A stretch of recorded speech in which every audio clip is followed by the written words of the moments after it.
You got 3 sandwiches back there, Lots of Are sandwich. we good? a separate plate of coleslaw.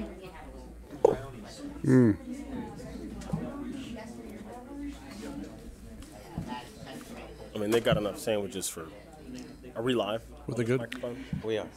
Vice Mayor Amoroso, it's 6 o'clock. Okay, I'd like to call this workshop commission session to order Tuesday, April 24th, 2018. If the clerk could call the roll. Mayor Pam Triolo is absent. Vice Mayor Andy Amoroso, Here. Commissioner Scott Maxwell, Here. Commissioner Omari Hardy, Here. Commissioner Herman Robinson. Here. Thank you. If we could stand for the Pledge of Allegiance, led by Commissioner. Oh, well.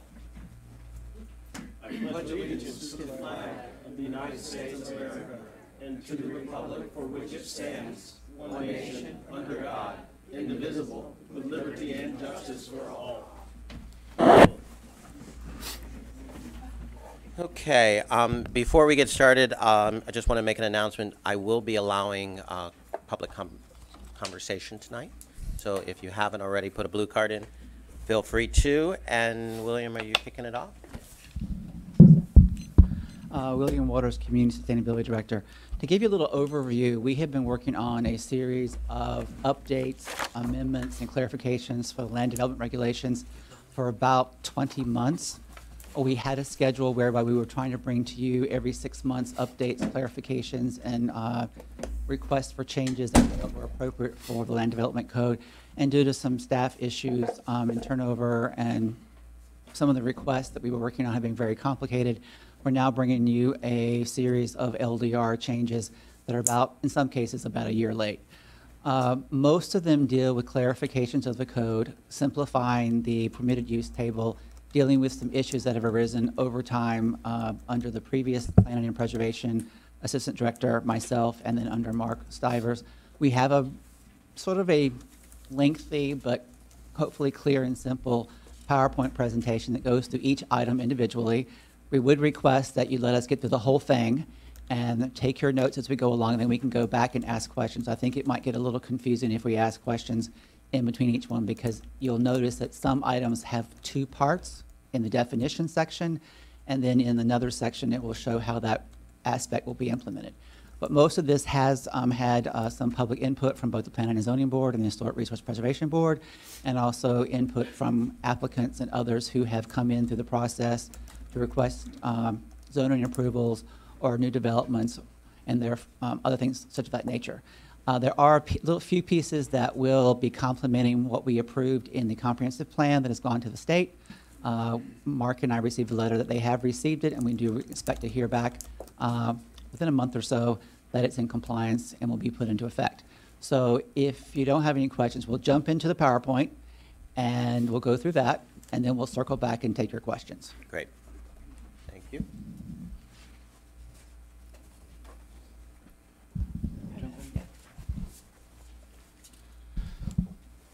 All right, so we'll jump in and get started. If it's okay with you all, I will do an overall summary to keep this moving.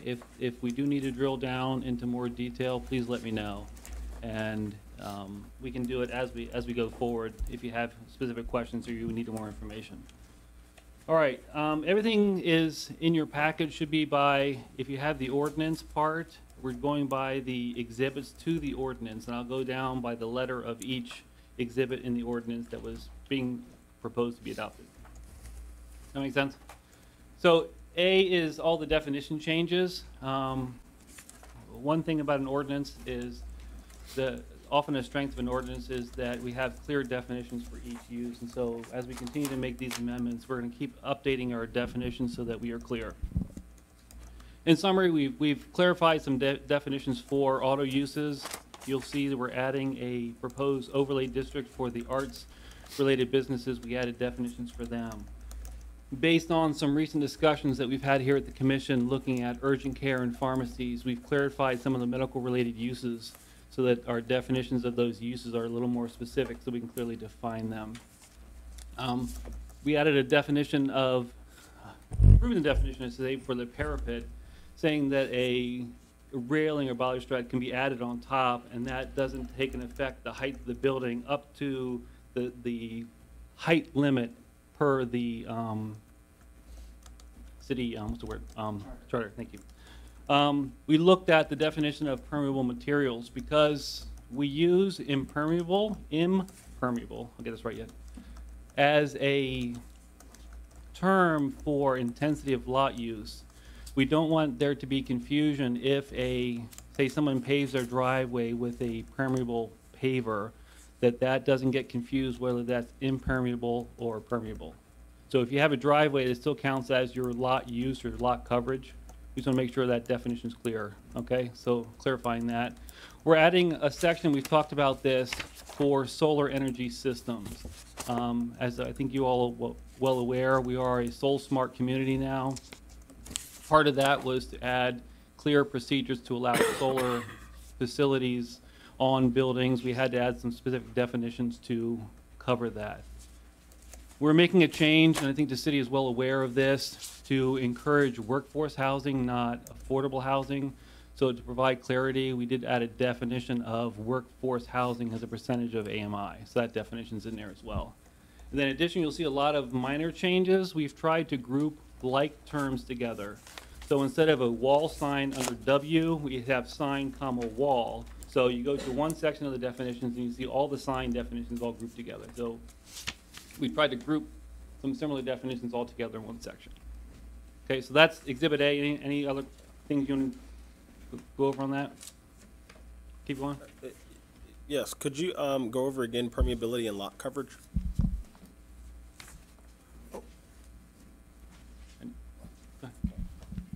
When it comes to intensity of use, we have two numbers that govern how you use a lot. One is the building lot coverage, and one is the percentage of overall impermeable surface for the lot.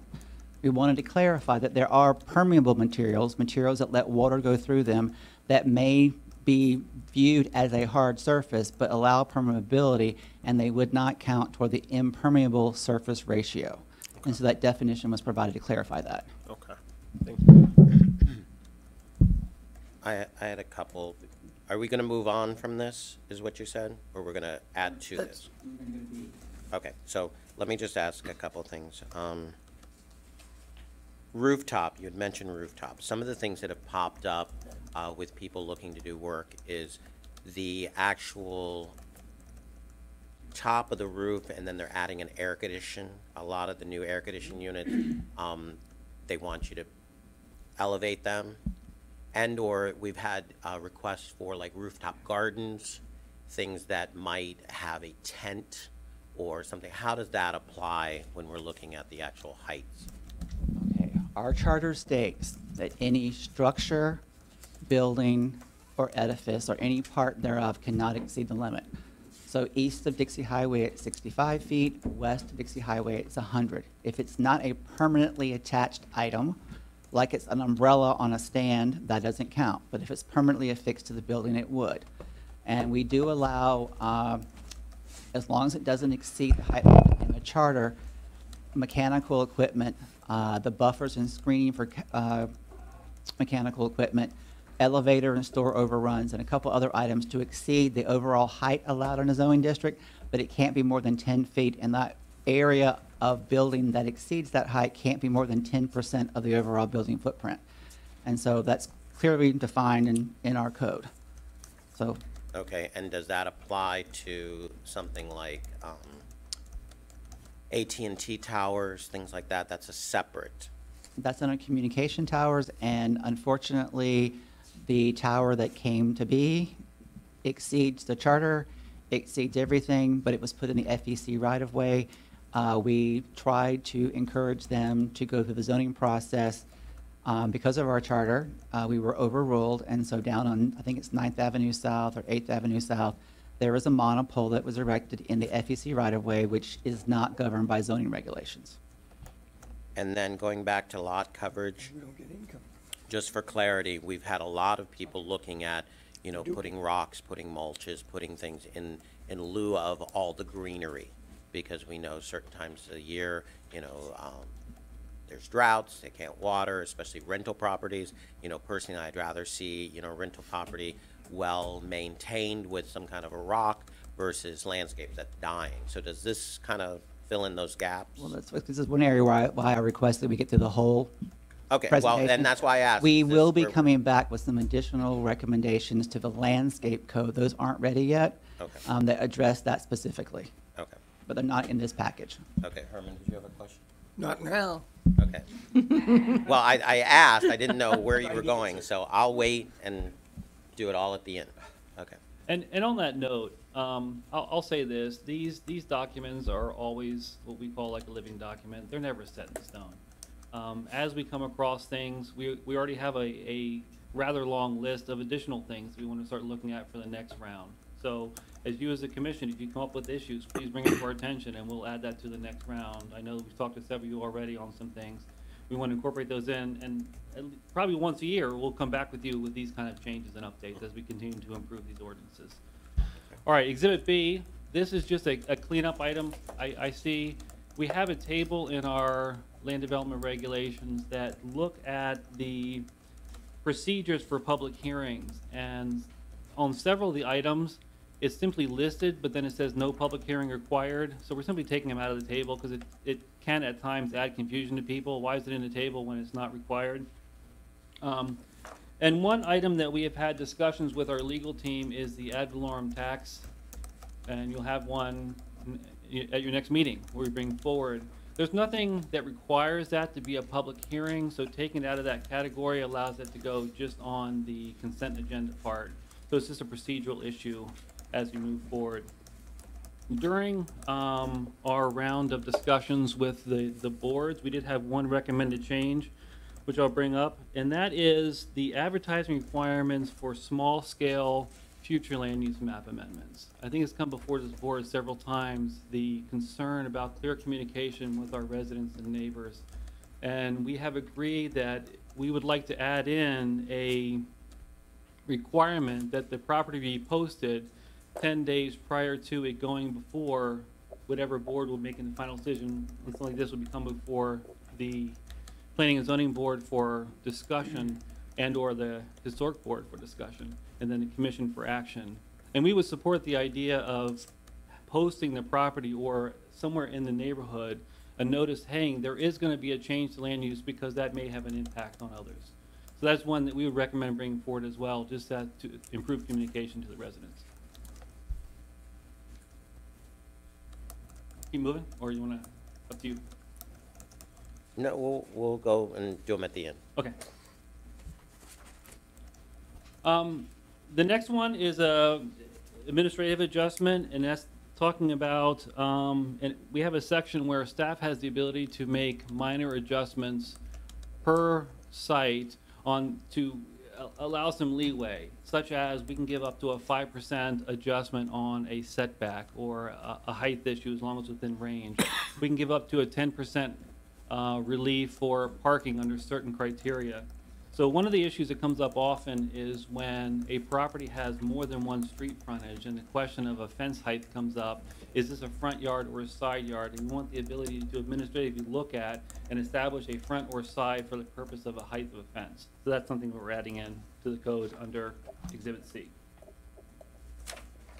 Exhibit D, we have a very successful sustainable bonus program. The only change we're recommending to this program is to incentivize workforce housing, where currently we incentivize affordable housing. So that's why that definition became important, so that if someone is putting in workforce-related housing, they then can apply under the sustainable bonus program for that benefit. Commissioner Hardy, did you have something quickly? Yeah, on the Sustainable Bonus Incentive Program. Okay. So William and I have had discussions about this generally. So my, I guess, overarching issue with the Sustainable Bonus Incentive Program, if I guess we're here to discuss elements of the LDRs, is that basically it creates like this two-tiered like system, right? So you have stuff that you can get by right with administrative approval only, right? And then if you do extra stuff, right, you can get extra height density, etc., right? And in order to get this, you have to go in front of a board, right? And the board has to approve that. Is that true or false? It's approved as your site plan comes forward, so the approval board will be the Planning and Zoning Board or the Historic Preservation Board, and it'll all be approved as part of your site plan approval process. So it's not necessarily an additional step. It's all done during the approval process. But it has to go before a board. That approval goes before the board. Okay, yes. so it cannot be administratively approved. Correct. Okay. And so, in speaking with people who do work in the city, a concern of theirs is that they don't consider this by right, right? So we have, for example, height limits, that the charter prescribes, and we have, height limits that the code prescribes, right? And we have density, all this stuff, right? But the fact is, speaking with developers in the city, the fact that they have to go through an extra step and the fact that there's uncertainty as to how a board might decide, right, puts uncertainty in their mind and makes them question whether or not they want to do the kind of work that I think we would like to see in the city, right? And so I guess, my question is, why create, I know you wouldn't necessarily characterize it as an extra step, but I don't know how else to view it otherwise if in one case they don't have to go before a board and in the other case they do have to go before a board. If in one case they have relatively high certainty that if they meet the requirements of the code, they get administratively approved, and in the other case, there's more uncertainty as to whether or not they're going to get approved. Why would we create that sort of situation where they have to go through an extra step to get something that we think makes sense anyway? William may want to jump in on this as well, but the main concept is that we allow a base level of development, and we have already anticipated the potential impacts of that level of development. If you want to go above that level, you want to add a third or a fourth story to a building, there's going to be additional impact on the roads, impact to the city, impact to the general city as itself. So we say if you're going to have additional impact other than what we've preliminary anticipated, then it's fair to ask you to give back to the city, to the good, if you will, of the city, additional benefits. So the Sustainable Bonus Program gives back to, and maybe the question is more so not the program itself, but what are those things that you are giving back and how do they go back to the city? Well, isn't this what impact fees are for? The city does not have impact fees. Yeah. Well, and that's And precisely the you point. You have to have a legal basis and justification for charging them. Right. The premise behind this, as well as other things, is also it gives the public an opportunity to comment and hear something that may be coming to their neighborhood that's very significant. If you take this out of that step, then absolutely nothing will be heard by the public in a public forum except for somebody wanting to do a rezoning or a comp plan change or whatever else, which I highly, highly recommend against. The Sustainable Bonus Program is also is written very specifically so that if a developer follows the rules and applies what's there, the board legally could not say no without creating an open door for a challenge for it to be appealed to you as the appellate body, because it's developer driven. The developer chooses how the money is going to be spent. There's a laundry list of items that you can choose to incorporate in your project. If you do not want to incorporate those, you can pay into the fund. Let's pause right there because two things need to be addressed. So the first thing is that do we want individual projects to be politicized, right? Or do we want the creation of the code to be politicized? What I would say is that I would prefer 50 people come in this room and argue with me and harangue me about what we're about to put into the code, rather than have 50 people come into this room and politicize individual projects. I don't think that's the best process. While I think public input is important, I think when we create opportunities for people, and some people call them NIMBYs, to politicize a particular project, I think you create a disincentive for investment. And I think you create more uncertainty in the minds of people who might invest. That's I guess, my first issue. And, my other issue on the approval of the sustainable bonus,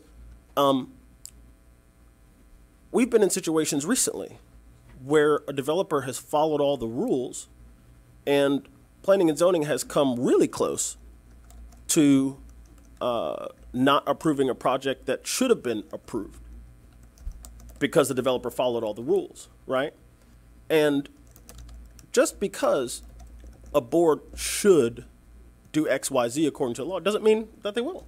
Individual members can act capriciously, they can act arbitrarily, and in that case, that puts us in trouble.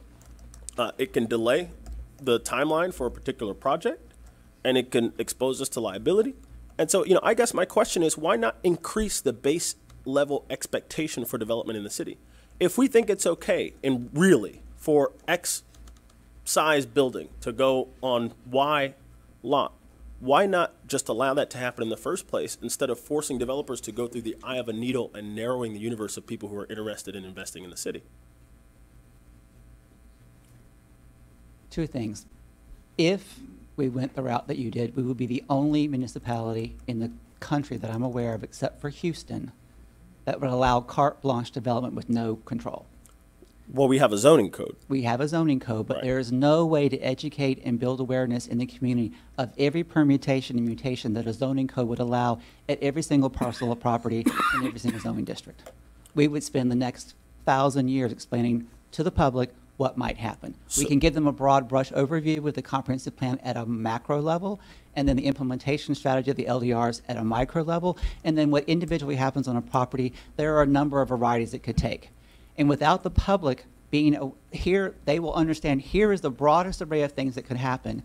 But I do feel the public has a right to hear a process. Secondarily, you, the commission, appoint the members to the advisory boards. If the advisory boards are not conducting themselves as you wish, you can remove those people and put the ones on that actually do implement and follow the rules that you've established. I would have one question. So are you saying that every city other than Houston has a sustainable bonus incentive program? They have something similar. They either have a conditional use, which we also have. There are different steps that you have to go through to attain various levels of buildings. We have probably the most predictable process in Florida. I can't speak outside of Florida because our comprehensive plan and our zoning code work hand in hand. And the sustainable bonus program is a predictive thing driven by the developer. In West Palm, because that's the closest example, they are instituting or want to institute a sustainable bonus program for the Dixie Highway corridor. But their comp plan leaves things very open-ended to the point where a developer can kind of throw the dice and see what sticks and what happens.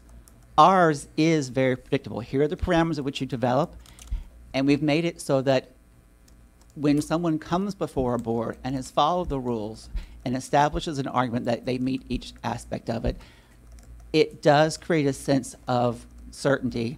I don't know who developers that you were speaking with, because all the ones that have been through, except for that one, and the real issue there was affordable housing and lack of parks, which aren't really governed, and the zoning code can't eliminate or prevent either one of those from happening on a project. They've all successfully gone through and been approved at one hearing. That's unheard of. We also have the fastest process in the state. So developers who are uncertain about what they were going to get out the other end either don't understand the process or haven't tried it.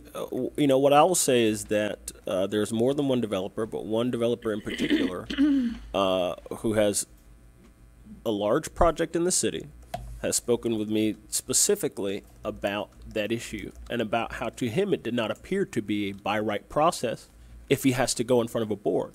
By right means no one has to, by right, I'm entitled to it, right? So if I'm supposed to be able to get something by right, but I have to go in front of a board, that's like saying, 1 is 2 and 2 is 1. To me, at least. And I think to the layman, and I think, to most people, it might be that way. I just think, especially given the needs of the city, given what we understand about poverty, I think we really need to look at if what you say is that there's a base level of development that we've allotted for, and that if you want to do more than that, we think that's okay if you do X, Y, Z, ABC, which is described in the Sustainable Bonus Incentive Program. I think we need to look at either increasing the base level of development that's allowable in the city without going for a board that is allowable by right, and increasing the corresponding bonus, or just getting rid of the bonus and allowing people to do what we think makes sense in the first place, which is just to do what we think makes sense by right. I think that would create a process that has a lot less uncertainty and that'll be my piece. Commissioner Maxwell? Thank you. Commissioner Hardy, could you turn your I mic? need some Thank you. clarification on the change of language from affordable to workforce housing. Can you tell me, have we changed the ratios as far as income? Yes. Okay. And am I to believe then that if somebody wants to come in and put workforce housing, and they potentially could qualify for some type of award of an incentive, is that correct? Yes. Why would we want to incentivize workforce housing when everything in the city is affordable? Workforce housing, with the definition that we have, would encourage people who make 2 to 3 times what our average household income is to come to the city. What's our average household income? $34,000. So that means that, I work for a family who makes, I think, up to $140,000 in Palm Beach County would be able to come into the city under the workforce housing definition, and the housing that they can afford would qualify as workforce housing. And trying to encourage that caliber of people to come into the city would have a dramatic change in the demographics and socioeconomic status of the city. Okay. Because that group includes the vast majority of our staff who work here who can't afford to live here, and a vast majority of the people that we would want to, 'cause it does go below the 140,000. I think the cutoff would be around 76 or something. But it's still twice what the average household income is. And we do believe that the city should encourage those types of families with that economic backing to come to the city. And we should provide some incentive in order to do it. did I misunderstand you to say that somebody making, say, $100,000 cannot afford to live in Lake Worth? No, I'm saying that people that qualify as workforce housing but not affordable housing can't afford to live in Lake Worth or can't find housing. We have a number of, say, a married couple, is a policeman and a fireman. They together make $90,000 a year. Their income qualifies for workforce housing. But if you look at what was actually in the paper today about the average cost of a house, they will struggle to pay for that house. But the average price for the house is not the average price for a house in Lake Worth? No. But workforce housing would encourage the construction of housing that is far more valuable than what we have now. Okay. Thank you. Commissioner Hardy? Yeah, what I'll say, I think the missing piece is we have lots of houses that are not worth very much and are therefore affordable to a lot of people, but the quality of the housing is very poor. And so a lot of people who would work for us, you know, when William says they can't find housing, they really mean they can't find housing that's within their budget that is suitable. Okay. And I think that's the goal of the comp plan, is to improve the housing stock that we have here in the city. And that's a process that we believe that moving forward will happen over time. Okay, carry on. So the next big one is Exhibit E, and this is the large Excel table that you've received. That is our use table in the ordinance. You'll see there's a lot of changes to this. I just want to put people's mind at ease that the changes aren't a lot of substantive type changes. There are a lot of cleanup and reorganizational changes, such as the table is organized by different land use types, such as office, retail, industrial, public. We've put those tabs in alphabetical order. Not a big change, but just makes it much more easier, friendlier to use. Within each category, we have alphabetized the uses so that you can go, if you know what you're looking for, it's all done in alphabetical order. Another big change that we've done is to relocate some of the uses. Over time, as you work on ordinances, and I've been doing this for longer than I'll admit in public, over time, it's almost impossible to keep, because you have an issue that comes up, such as the urgent care. So we realize it's an important thing, and you add it in, and it's often, when you do this over time, that things can get a little messy. So every now and then you have to stop and just reorganize. So almost all of the changes in the use table are purely just cleaning up, putting in different sections, putting it in a more appropriate section. We had a whole tab called specialty. They've all been now moved out into other previous tabs. This is simply remove them. We have taken a lot of uses that are, for all intents and purposes, the same thing. We have automotive window tinting and automotive tire repair and automotive windshield and automotive this. So we grouped all that together in auto repair minor. And we've said the impact to these is the same. that we know what districts we want automotive-related uses in, so we don't have to have such a detailed list. When you get that broad, someone comes in with something you never thought of, then you have to find a way to make it fit. So we've tried to shrink everything down to make it all fit. So that's the gist of what we've done there. If you look at your table, some of the ones are highlighted in yellow. That was just to highlight the changes that were recently adopted with regards to urgent care and the pharmacy use. That's the only change. That was just because we were in process, we wanted to make sure we noted that. We've had a lot of discussions with legal on how we then take these changes we've done and codify them all together. So we want to make sure it's clean, and our current thought is when we bring this forward, should the commission adopt this, we're going to simply repeal the old table and replace it with this one, so you don't have to do a line-by-line change. It makes it easier for Unicode to make the change. Mr. Maxwell? Thank you. Well, I'd like to address the issue of micro units and their placement within the city. If you want, we have a section, there is a tab that will deal with micro units directly. We can either do it now or do it when we get to that section. Well, as long as we're going to speak to it specifically, We're going to speak to it specifically. And real quick, while we're on medical, are we looking at medical marijuana and also legalization of marijuana? If you're shaking your head, no. Okay, but if you could please take that into consideration so we don't fall back. Okay, so let me reiterate. I support medical marijuana. I support marijuana. What I don't support is 7 square miles of all medical marijuana and marijuana.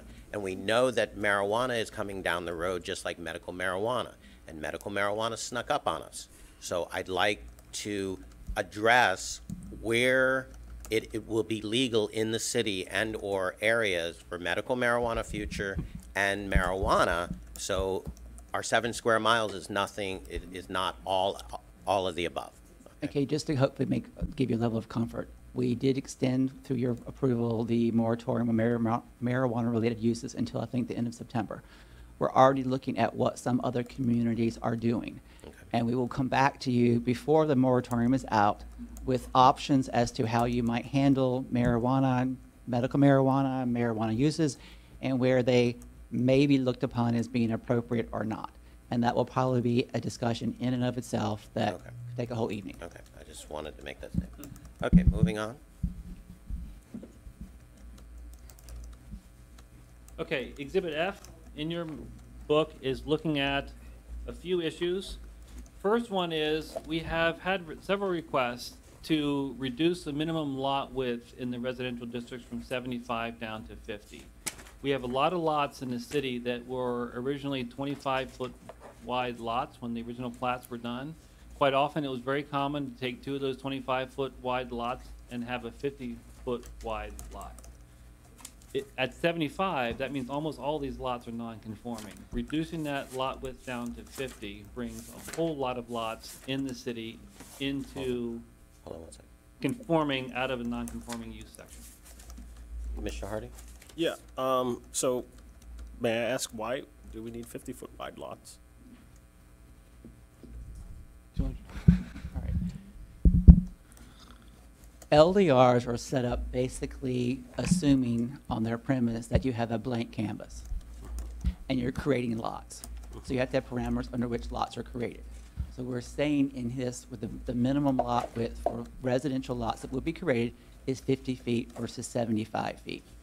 That also dictates how we govern the lots that we have. And Lake Worth is laid out with 25-foot lots, 50-foot lots, and 75-foot lots typically. And then in the areas west of the city, Osborne Heights, it can vary anywhere from 75 to over 100. And so that's the baseline. And so when you have effectively a built-out city, it does seem a little weird because we're not creating new lots, but we need to have that mechanism so we have a base on which to review things. And like West Palms is 60 feet, in some areas it's 75. My neighborhood is 50.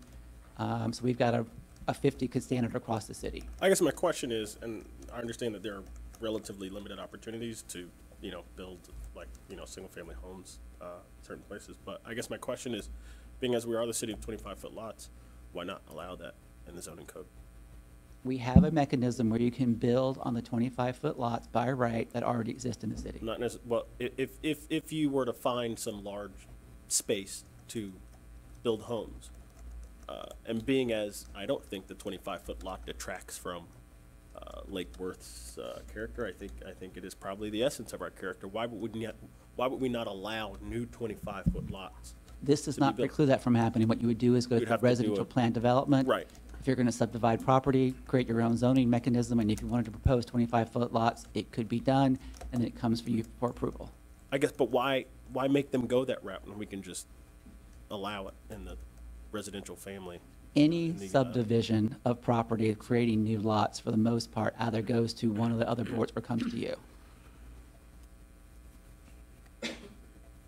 I don't perceive that as an answer to my question. Again, it's a public process. Planning and zoning, since it was created under Euclid versus so-and-so back in Ohio, is a public process. The citizens of Lake Worth have a right to see how their city is going to evolve over time. I understand that. I guess my question is, you've chosen 50 over 75 because you think 50 is... There was a very long discussion 7 years ago to actually try to have it be 100. But We narrowed it down to 75. my question is, why not choose 25 over 50? You know, my question isn't why set a standard. My question is, why did you choose the standard that you chose, which differs significantly from, like, that's the bones of the city? I would say only about a third of the city is already zoned 25-foot lots or less. The bones of the city, for the most part, are 50, 60, 75-foot lots. The oldest parts of the city have lots of what size? 25 feet, but they don't encompass the entire city. Okay, I will leave it at that. Okay. Commissioner Robbins? Just in terms of 25-foot lot, then I think we ought to talk about height I think we should. and design. Because if we're talking about housing and a planned development, we should balance or at least consider height versus 25-foot lots. Enough said. True. Okay, carry on. Oh, I'm sorry, Maxwell? In response to Commissioner Robinson's question, we've already addressed that in the past, have we not? Addressed what? With the height on the 25-foot lots. Well, I wasn't being specific to 25-foot lots. I was talking about development, the planned development, in terms of 25-foot lots versus height. Okay. And I'll just simply say this, to keep us moving. If the commission really wants to dig into this further, we'd be glad to entertain in the next round. If you want us to look at something different, we can look at that. I think at this point, we want to get these through, because there's a lot of key ones here. We can bring it back again for another discussion for a workshop for a later date, and we can talk it out. 'Cause I think it's a fair discussion to have. This does lay out the goals of the city, and if it's something that we want to look at, I think it'd be fair to do another workshop and really talk about the impacts of those items. Well, design is everything in my. All right. Thank you. An issue that I think some of you have heard of, and I know there's some people in the audience that would discuss. Our original proposal was to set a setback, a rear setback on properties that abut water, be it fresh water or salt water. The initial proposal was 10% of the lot depth. Most lots are about, I'll say 100 to 135 feet deep. So you get 10 to 15 foot or 15 feet, whichever is greater. So more times than not, the setback would be 15 feet. And that would affect accessory uses as well as primary uses. Having had several discussions, including the city manager, I'd like to bring forward a change to what was presented and what was presented publicly to you. And that is the language on the screen now. And the current code has a 5-foot rear setback for accessory structures. We would simply say, as a point of clarity, even those properties that abut a water line, the setback would be 5 feet. We leave the definition in here only to say that it's not 5 feet off the rear property line, because some of the property lines here in the city do extend out slightly into the intercoastal, if you look at the technical property definition. So we're simply saying 5 feet based on the high water mark or a measurement taken from the seawall. I think that creates a fair consistency of how we apply other sections of the code. Commissioner Hardy? What is the purpose of the rear setback in this case? I would say a rear setback is similar to any other setback, and that is every property could have potential impact on the adjacent property or the adjacent area. So you want to give some breathing room. When you have, and we have many cases where a big building might have a 0 lot line, so the building is set on one side, but the other side then you almost have the equal distance of 2 half yards added together on one side. But when the house backs up to the water, there's no property on the backside that might be impacted. So I guess what is the specific impact that we're trying to? Historically, the water was looked at as a right-of-way, not like a road, but public space. And having a very shallow setback precludes a number of properties that had a view from losing their view because the buildings are out now so close to the water they can't see either north or south. Most cities have a greater setback on the water frontage than on a standard back frontage that backs up to an alley or an additional property because people do pay for the view. And so the farther out a building gets built, closer and closer to the water, their neighbors have less and less view. But this is an acceptable alternative if that's the route you want to go.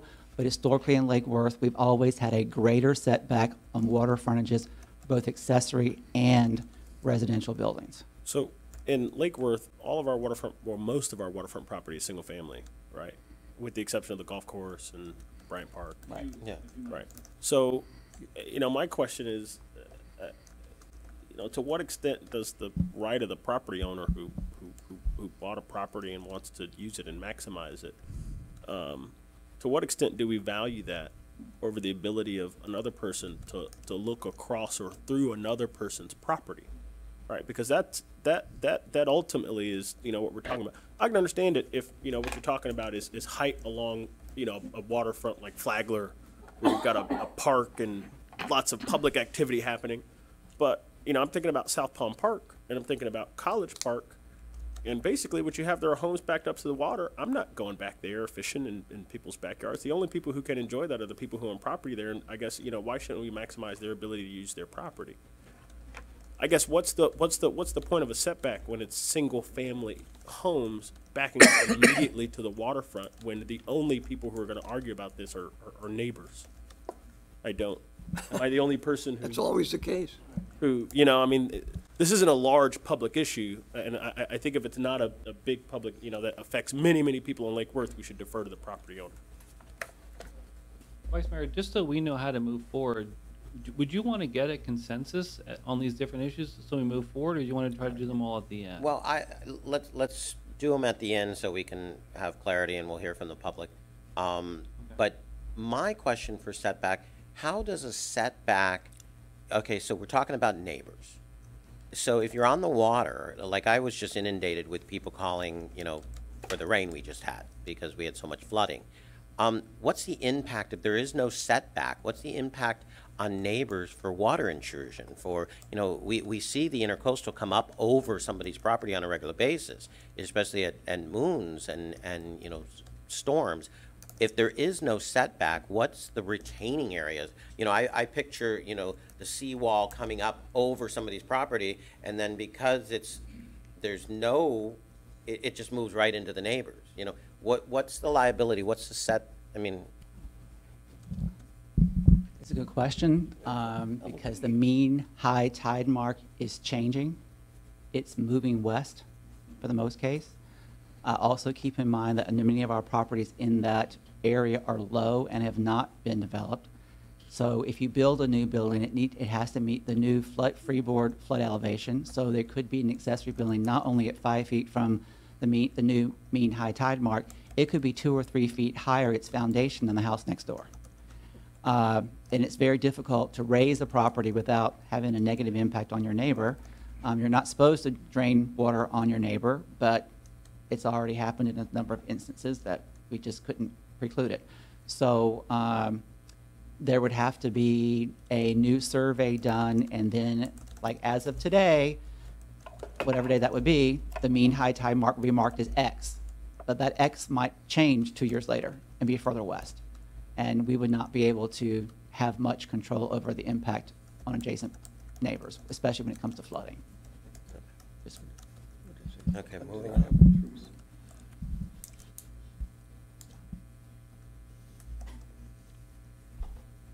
All right, I don't know if you want to launch here, or we also have the section where we define and get into the conditional use criteria for micro units. I'll leave it up to the board at what point you want to have the discussion. That's getting it, yeah, there's a slide that gets into the specific criteria. If you're okay, we can hold the comments until we get to that slide. Okay, But I know this is Commissioner just- Maxwell had. Right, and I want to get to his comment. I'm trying to find the best time to do it. When we get Well, to we the can wait till you feel Okay. I'll let brave you know. enough to go with that. So this is simply adding a few things to the mixed-use districts as we get to the district regulations. The previous slide looked at the residential districts, where we made the lots, we were recommending going down to 50-foot width. This is doing a few cleanup issues in this district, and, to be clear, adding micro-units as a proposed use, as a conditional use. In the downtown district, we allow hotels. In every other district, we allow hotels. We had a minimum room size. This room size was not set in the downtown area, so we're proposing it to be 250 square feet, which would be consistent with every other place where we have it. It's just that we didn't have that term in there. The other one cleanup item was we use a term that I had to ask William what the difference between a dividing wall and a demising wall. There is a technical difference. We've just added demising wall to be consistent throughout, and it's an internal wall within a system, so that we're using the same term consistently throughout the ordinance.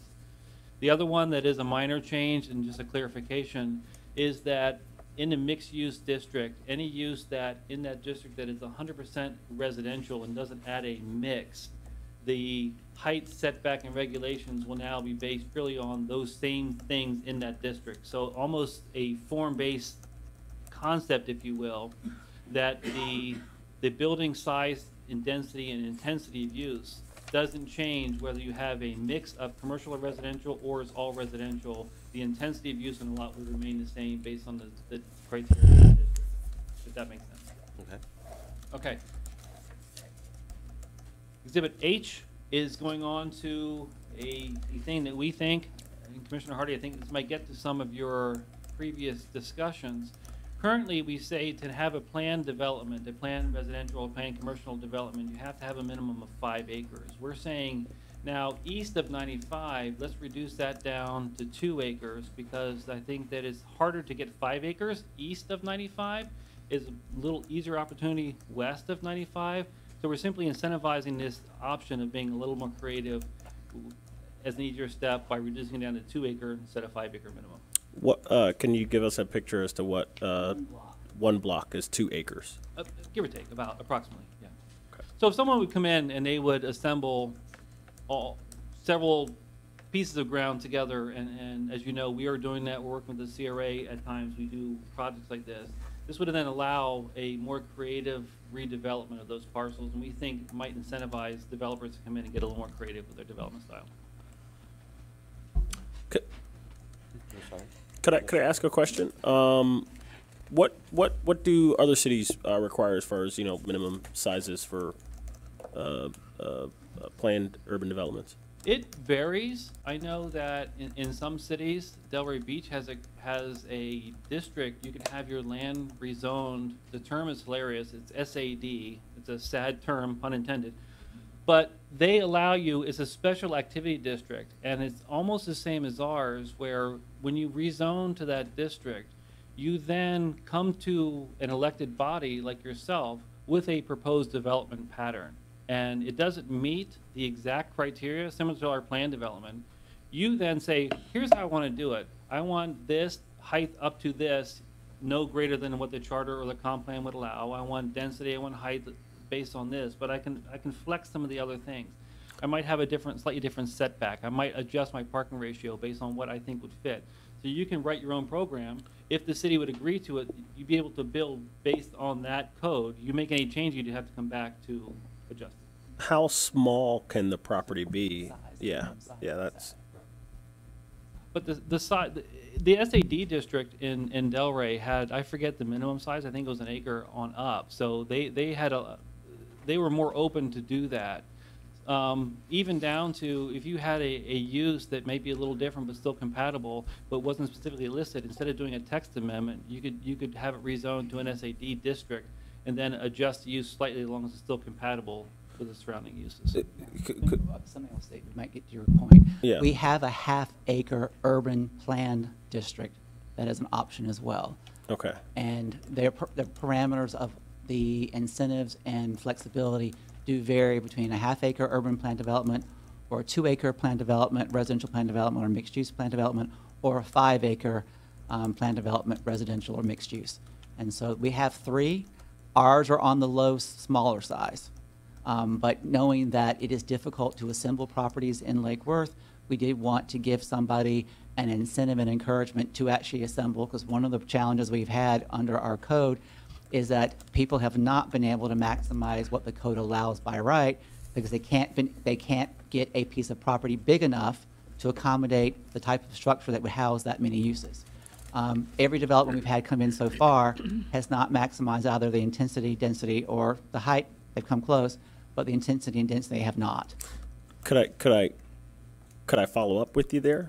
So you're saying that when they work in a certain zoning district, they can't maximize height, density, intensity, all that stuff? You can't put a 6-story building on a 25-foot lot. Right, okay. I guess, my question is, rather than steering them towards the planned development, right, and lowering the size, requirements for a planned development, why not just increase the base development allowable throughout the zoning districts? Well, like I said,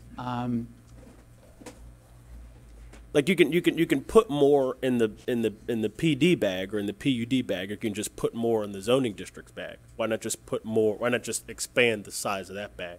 because people inherently, and we're trying to encourage quality development. And I'm not denigrating anybody who's necessarily invested in the city, but people take the short way out. And they can get 2 properties and go with what they've got. We could give them the world on those 2 properties, and they can never figure out how to put it out there. As an example, the Lucente project, which is our townhome project downtown behind the post office, is 2 stories. It is not even close to maxing out the density that was allowed on that property. They bought that overall property for more than a developer wanted to do, and he said, I can only make this work if I have 7 stories, 80-some feet, which the charter didn't meet, and even then he wanted an incentive. So it didn't go forward. We couldn't give him all that, and you couldn't probably actually make that 7-story building work on that property because it really wasn't big enough. Trying to cram too much potatoes in a 5-pound bag. And so Lucente came forward, but Lucente is only 2 stories and 23 units. I believe you could probably have done 37 units there, and you could have done 4 stories and 45 feet. But they could make the numbers work on a lower scale. What we're trying to do is encourage the developer, like, okay, we'll give you something extra back if you'll assemble and redevelop a larger area of the city, as opposed to taking a little nibble at a time. Please do more than just 1 property or 2 properties, because we have extensive areas of the city that need to be redeveloped, and whatever we can do to incentivize it, we're trying to facilitate with this with the comprehensive plan and the changes we have now. And we will be bringing forward some other changes in the LDR at the next round. Is there a way to incentivize developments of a larger impact without basically discouraging smaller scale development?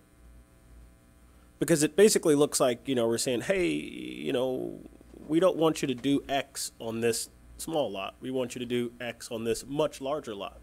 So that's fine if there are enough people who want to assemble the lots and go through all that process. Meanwhile, like these individual lots are being neglected. And so, I guess I'm wondering, is there something we can do in the code to encourage developers to assemble properties while also encouraging developers who don't want to do that to actually develop the property? The parameters that are governing partially the maximums on properties are there regardless of how large the property is in a specific zoning district. Let's say the TOD area. You've got 45 feet and 4 stories, or 5 stories and 55 feet, depending on whether there's a station, whether you've got a 25-foot lot or 2 acres. But with the multifamily districts, you have minimum lot requirements. Yeah, it's 50 feet. 75 feet for what, MF20? We've just proposed changes. That was the argument a little while ago that you were talking about with 25-foot lots. Okay. Okay. All right. So that applies to multifamily, not just single family. Okay. All right. Yeah. My apologies. The next section, Exhibit I, is a new overlay district, and this is one that's been tossed around the city for a while now. We're trying to put some definition and structure around it. And if you will, I'll keep talking, but here is the district map, the pink fuchsia, you color experts can tell me what color that is technically, box goes from about 3rd Avenue North down Dixie to 6th Avenue over to the alley west of F and then back north again. So in your mind, you can draw that box. That's the area that's included. The idea of this is a trial area, just say. The comprehensive plan that was just adopted and sent to the state, and we're waiting for our final approval back from the state, has a cultural arts overlay that's larger than this, but that's not the regulatory section. So within the regulatory section, we're saying, let's give this a try. And the gist of this, and if you can go into more details if you want, allows a live-work unit, if you will. So there's certain arts-related uses that could be allowed in a single-family or two-family residential home that exceed what we normally would allow in what is typically called a home-based business. So you're allowed to have some minimal impact. You're allowed to have maybe an employee. You may be able to have one sign. You may be able to run your business and maybe have people come to your home to look at a piece of art, maybe take a class on pottery or painting or drafting, etc. So in the use table, we've taken those art-related uses and made them as an allowed use within this overlay district in this process or in this framework. I don't know if you want to do more than that, but that's the gist of what the zone is. Mr. Maxwell? You may recall that we kind of went down this, had this conversation a few years ago, and the commission said, no, we don't want to go in this direction. How do we move forward with this? Are you suggesting this is simply a test? It's a demonstration area. What was proposed originally by a group was that this type of activity could happen in any single-family all over. home anywhere in the city. We did feel at the time that a specific area was appropriate for such an activity, and because of the Van Zyten art investment at the train station, the urban arts lofts, the west lofts, and the success of those home-based, home occupation uses related to the arts, we felt that this area did need investment. It was a concise area enough to try to encourage the arts, and so F Street really does need to have some investment, and we do feel that would be a good place to encourage artists to invest, and it also keeps them in an area where we can have an economy of scale where the artists can collectively work together, they could have experiences together, they could possibly have a special event, and it's all happening in one place, and we can actually market it and identify it. This is the initial Lake Worth Cultural Arts District, and promote it and market it, versus the other option, which would have had more than likely some very negative impacts on a wide variety of neighborhoods. And so we want to test it here, see how it does for a while, and then we'll bring back to you a report as to how it goes. There is a cultural resource master plan being in its final drafts with the Cultural Council, the CRA, and the city that you'll be getting a presentation on probably May or June that does encourage us to adopt something like this. And other cities, it's been very successful. And we do hope to see investment in this area that will also hopefully spill over and help the artisanal industrial district that's on the railroad track continue to improve. Two questions. First of all, how are we controlling, or how are we limiting, if you will, the employment of others to work in these properties, and how are we dealing with cars? And that's my first question. All right, we might want to go to that page. We have all that stuff listed. We can go to more, but you're only allowed one additional employee per artist that's there, and the artist must be a resident of the house that's part of it. So I think that adds a control. So you don't have someone who owns a house and then suddenly is bringing in 10 people to overwhelm. To keep a semblance of the residential feel of it, but still allow this to expand out. And if you have such a use, you have to show that there is either on-site or immediately adjacent parking adequate to add enough parking space for at least one employee, so that you're not overwhelming the area with excessive parking. So you're suggesting then this will be a case by case if they fit the criteria.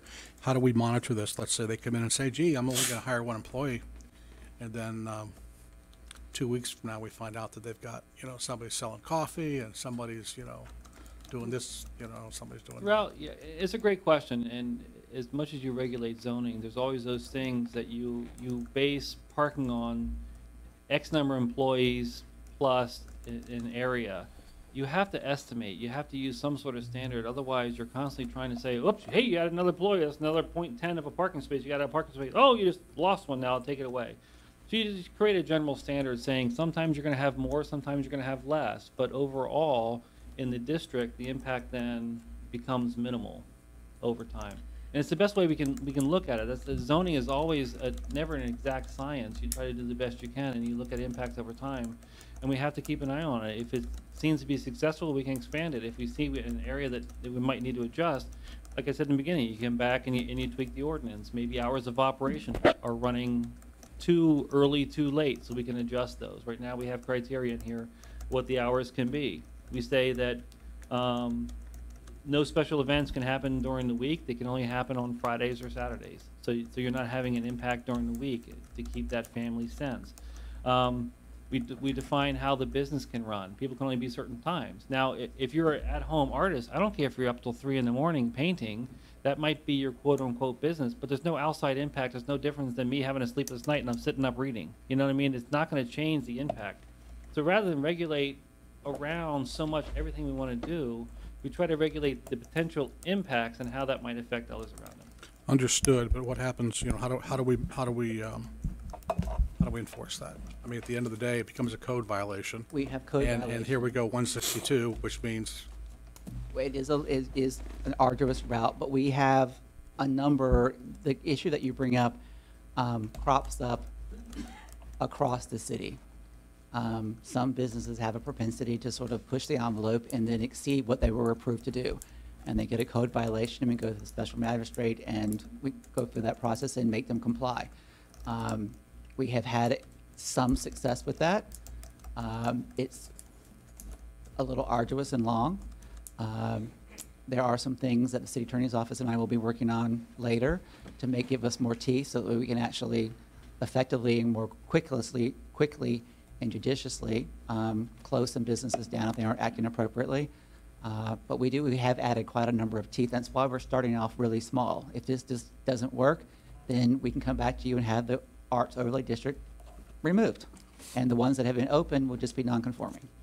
well, that was my next question. You know, if we go back and say we're not going to do this anymore, you know, how do we deal with the people that are left? They'll I fall guess- into the non-conforming status and they'll still have other rules that comply. And the final part of that last question, of course, is, you know, what are we going to do when people start coming in here and saying, okay, now we want to revisit the idea that that we had 3 years ago or whatever to do this citywide? We will have the argument that we've just presented to you. We have a test area. We're going to see how it goes. And we'll bring back to you in 1, 2, or 3 years with a report as to how it's going along. We may have nobody apply for it. And it won't demonstrate that it's either been a success or failure. Before we move on to you, Mr. Robinson, let me ask a quick question. So, William, you might remember, Mark, it'll be new for you. So downtown, we had an entertainment overlay district. And we had the same vision that we would expand the entertainment and or very much like Key West, go 1 block, 2 blocks each way and have a little house become a little restaurant, very much like you see in Key West. You'll see a few of them on M Street, north. Those were the only ones that really qualified because they had to jump through other hoops. They had to put back parking. They had to put handicapped accessory. They had to do other things. Does this still apply in that area? That arts overlay district was really overly broad. Okay. And the way it was set up, the building code triggered so many improvements, almost nobody could take advantage of it. Okay. With this one, we are keeping them as the primary use, single family. So a lot of the building code issues don't get triggered until they actually go from being single family to something more intensive, which would then require them to actually move from one portion of the district to another because the underlying zoning is not changing. Okay. And I think that was the biggest problem with the arts overlay is that people just could not afford to implement all the changes that are required under a change of use and occupancy for residents. Okay. Commissioner Robinson? So you're not really envisioning the black dots on the map as being residential? That's already zoned artisanal industrial. The yellow is zoned single-family residential. We're not changing the zoning. There are 5 different zoning districts that are covered by that small area. In the arts overlay? Yes. Okay. Commissioner Hardy? Well, I just, to follow up on Commissioner Maxwell's interest in the artists that came forward a couple of years ago, I still think that wasn't a bad idea. We just didn't work hard enough to work with them. And they're still here. And I disagree with that. Having something controlled like this in an artist area, I support. Having it dropped spot all over the city and or where somebody may already be living next door to a resident and creating something like that, I'm opposed to. Well, but control is the same issue that was brought up, and control was what was being asked for back then.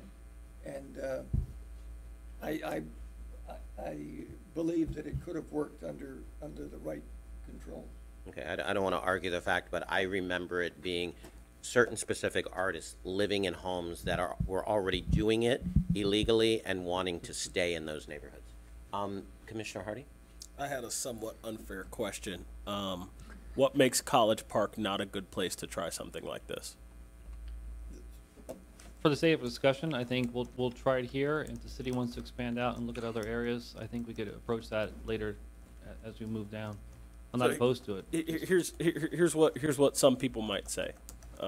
Some people might say that this is a use that might be a little annoying, right, to neighbors, and that there are people who care about their homes and their neighborhoods in the same way that people in other neighborhoods in the city care about. And some people would say, and I'm not saying that I agree or disagree with them, I understand that there's a lot of artist activity here already, but some people might say, you know, why is it that the experimentation is done here? And I just, if someone were to ask that question, what would the answer be? Actually, very easy. Going back to what I was explaining at the beginning, we started an arts presence with the Urban Arts Lofts on Lake and Lucerne and the Benzeiten Arts Center. For an arts area to be energetic and inviting and successful, there needs to be a collective economy of scale of artists in a centralized or generally the same area that feed off each other, and their customers help other customers or other businesses. So here we already have an arts presence growing and starting, and we felt that was the most appropriate and least impactful area to try this out. And that's why it's as little as it is, and it has as few, it only is maybe 40 properties, 40 houses that are impacted, and they're right up against, and for the most part, very intensive non-conforming industrial uses in all their cases. That makes sense to me, by the way. Mr. Maxwell? Yeah, final question. It just occurred to me again, going back to the conversations we had a few years ago on this same subject, and that is utilities. Are these folks going to be paying commercial rate utilities or residential rate utilities? I believe they're going to continue to pay residential ones because they will be in a residence. We would, I'd have to get back to you and ask maybe Ed or Joel, but I don't see their electric service changing and the rate structure changing. So we're going to allow people to open up a business on the cheap and not pay commercial rates for their utilities. Well, we already allow home occupations all over the city for a multitude of things not related to the arts, and they still pay residential rates. Well, I understand that, but I think we also talked in the past about there's certain types of art, the manufacture of art, the creation of art that requires a lot of electricity or maybe a lot of water, whatever the case may be. And, you know, is it really fair to assess them at a residential rate versus a commercial rate, if that's the case? Well, if we notice over time that there's an excessive use of electricity or there's a rate differential that needs to be addressed, I don't see why we can't bring back to you when we do the ordinances for the electrical enterprise that this certain area or this certain area might qualify as like a middle rate. We have the traditional residential rate, we have the residential rate for home-based or / artist-related businesses, and then we have your traditional commercial rate. I don't see where we couldn't do that if we saw that there's a negative impact on the utility. Well, kind of makes sense, but the only question I have is for those folks who are not participating in a home-based business in that district, would they be subject to the same rates? No, because we can do the rates based on the meter. Okay. All right, well, there's a lot of moving parts here. Yes. That has to be monitored. Yes. Okay, thank you. Commissioner Robinson? Okay. Turned your light out? Good. Okay, moving on. Moving on, we've got 3 hours to go. Just kidding. Great.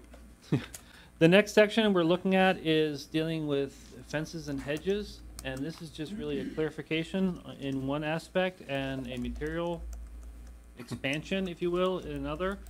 We want to define hedges in residential areas can go up to 6 feet, and this will be further clarified, as we mentioned earlier, as we bring the landscape code forward. We're going to bring this together, and this will all tie in together.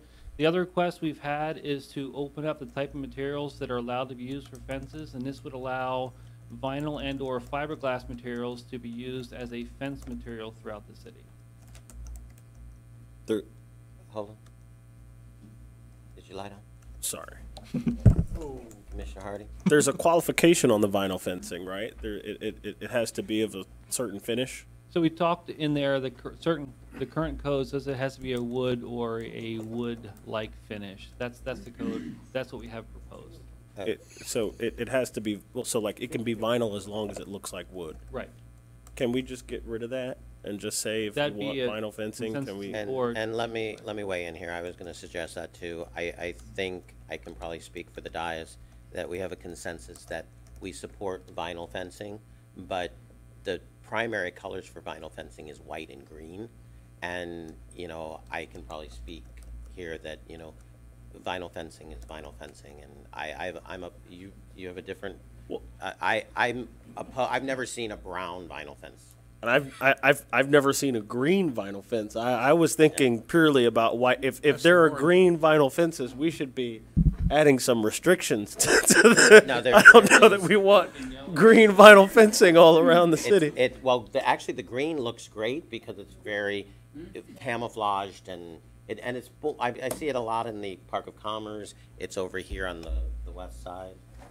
Maybe we need to clarify, the comment about wood is that there are vinyl fencings that have a wood grain to them and have more of a matte finish than versus a shiny, slick finish. It is not, it has to look like wood and be brown. We don't regulate color anywhere in the city.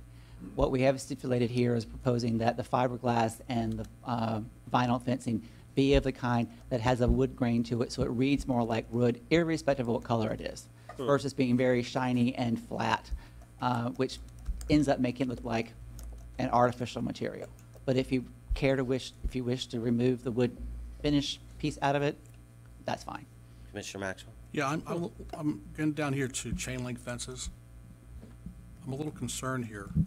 I thought we were omitting, we were going to allow chain link fences in the front yards. We have not allowed chain link fences in the front yards more than 20 years. That's not what you and I talked about. We were going to allow them in the front yard, anywhere else that people wanted them. No, we talked about where they're not allowed in the front setback of residential yesterday when we were speaking. I did not say that we were allowing chain link fences any more than they already are allowed. And I'm sorry if you I thought we were misunderstood also, that. well, and I also thought we were doing away with the black or green vinyl part. I mean, I think chain link fences are kind of cute. And I'll move at that point to Commissioner Robbins. I know you love chain link fences. I was kidding. Last 30 seconds that was a joke. Yes. About the chain link fence. And I got that. I appreciate So did he. I appreciate your sense of humor. Thank Commissioner you. Robbins. Kind of heard what he was saying under his breath. I'm good. I'm good, but Bathroom break? the wood grain probably should just be left in the historic district, but it does go to the minutiae of the historic district, touching on, you know, everything in terms of agreeing, but wanting to regulate to the max. So I'm good one way or the other, Okay. except for the chain link. I think we all need to kind of weigh in here a little bit to give some direction. Commissioner Hardy? I actually changed my mind. You can keep the wood grain in there, as far as I'm concerned. Actually, that's a good. Yeah. Okay. So no shiny white. No shiny white. No. Should we limit the colors? I think we should limit the colors to white.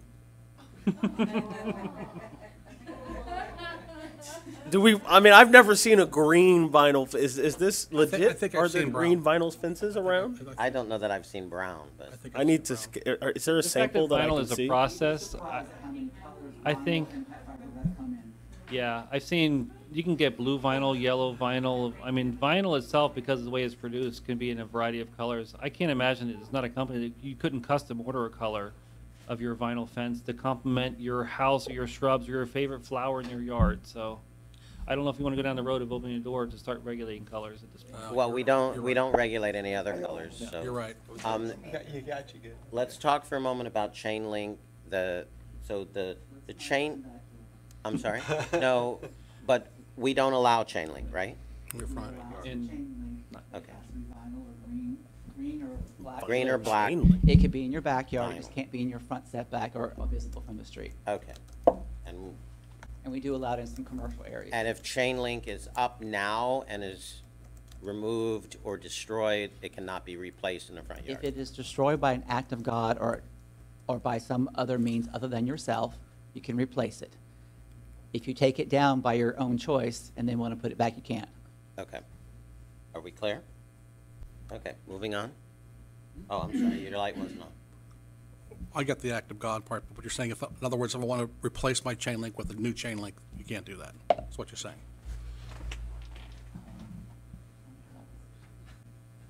You can, but you do have to bring it as close as you can to the current regulation. So if you had a galvanized chain link fence in your front yard and you wanted to replace it with a new chain link fence you'd have to go with the green and black vinyl coated versus the silver. Okay, now that doesn't make any sense to me. If they're not permitted, why would we allow somebody to, you know, I mean, that would be like a non-conforming use for somebody that has it now. Why would? But you're replacing it.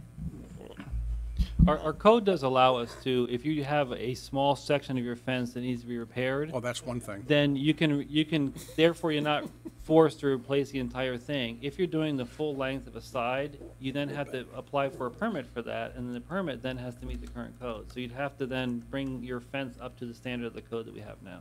All right. Does that answer the question? Can we talk about multiple different types of fencing? Frankly, I haven't gotten the opportunity to read through the fencing section, but what do we have that limits people from having more than two types of fencing, one for the front, one for the back?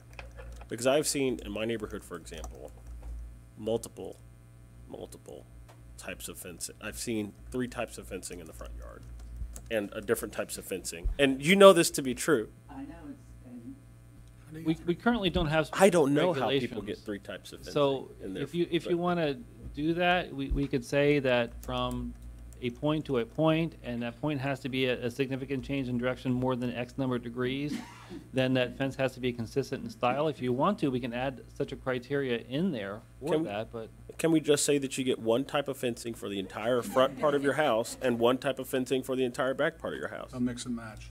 Yeah, that seems to make a lot of sense. I think we can. I think maybe the way, and I'll work with What would Coral our Gables do? team. I don't know their code. I could look it up. But the idea may be that you must have a consistent fence based on the yard, your front yard or side in the front, and that defines to the front of the house, because you get a lot of definitions of yard size. That way you can't change this type of fence, but you might have a different fence in the front, and then you go to the backyard, and then you could have a chain link fence in the back, but it's not allowed in the front. But this side yard thing gives me worries because that means you could potentially have 4 different types of fencing. That gives me a problem. I And think what we if you should put find up a way to one limit fence? people to no more than 2 types. What if you put up a fence and then your neighbor already has a fence? You now already by nature have 2 different types of fences. Well- And the look is one thing, but we can't regulate. I don't want to get into the way of over-regulating fences to the point where we're dictating, we come in, you tell you what your fence is, and we'll put in exactly what we want. Well, It's- sometimes. I know they're you're not going there, connecting- They're but- connecting, a lot of times your neighbor has a fence up. And you're not putting up your own. You're not putting a fence up, you're connecting to your neighbors. Well, So don't therefore connect he to your has- neighbor's fence. What is so? But look, if we have the legal authority to do it, and we recognize that having more than 2 types of fencing looks bad, we should say don't have more than 2 types of fencing.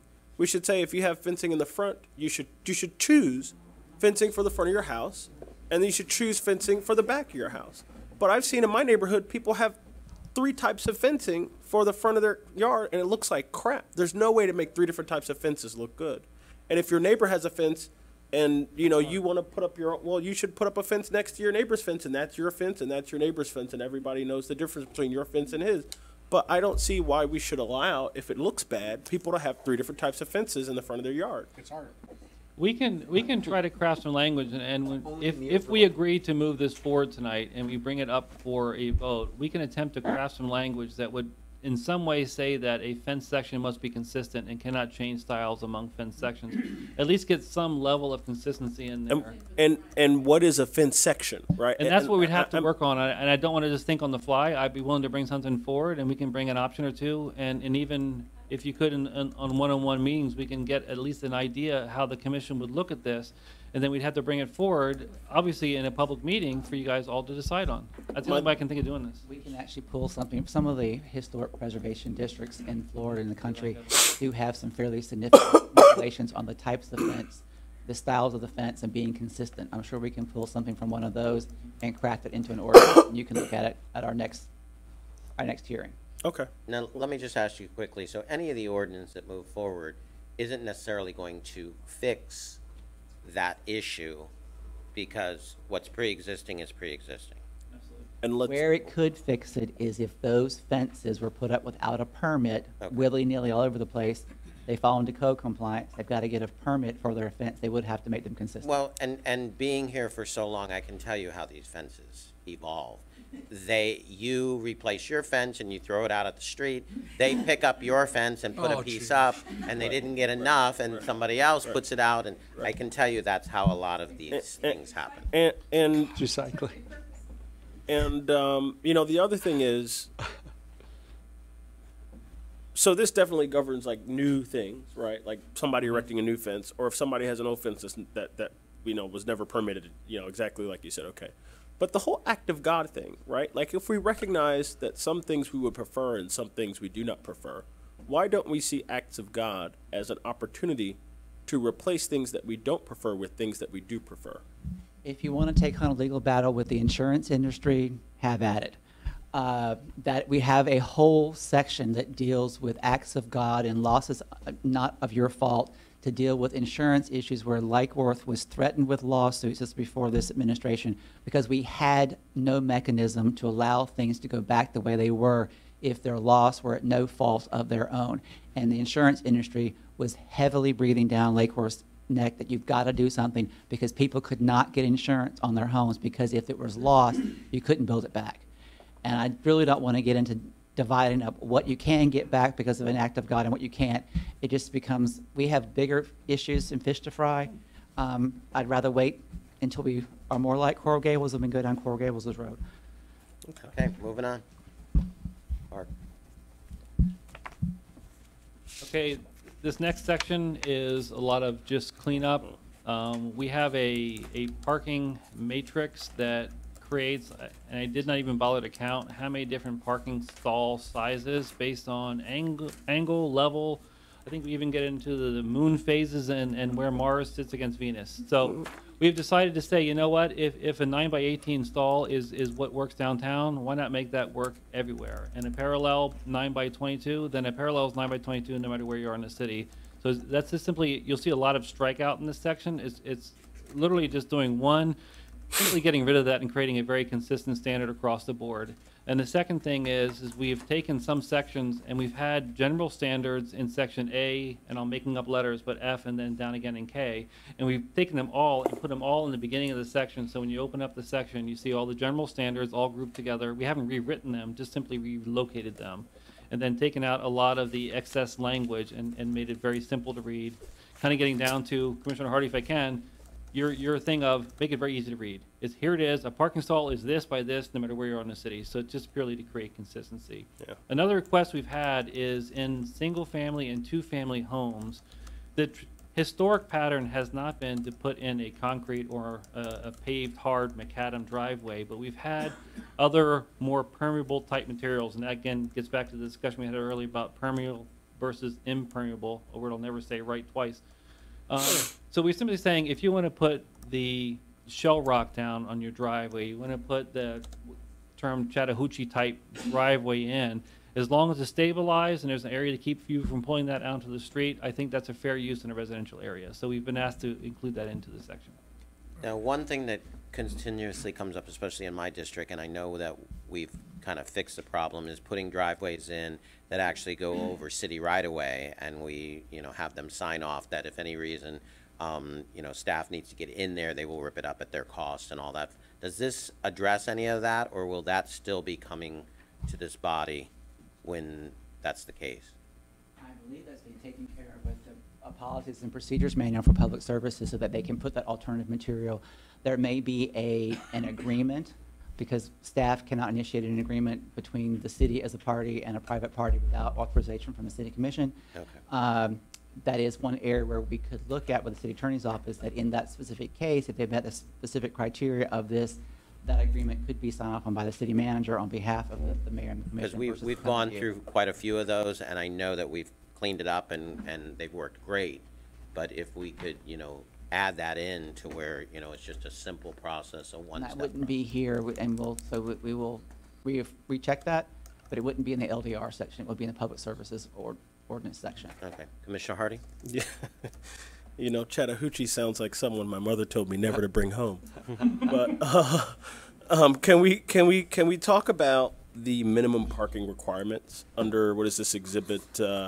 I prefer that we're not ready to really go there. I would like that you would please wait until we have doing a downtown parking study. Okay. And they are evaluating some of the parking requirements for our specific uses. Until we have appropriate data that demonstrates what parking requirements are, how we compare to other municipalities, and where we might go, I'm not sure that conversation is going to be overly fruitful, because we have not proposed covering it in this section, and we don't really have the time to pull the appropriate data to wrap it into this section. We'll probably be bringing that back on the next version of the LDRs. But there were changes made in this version of the LDRs. Not in the parking number requirement. Not in the...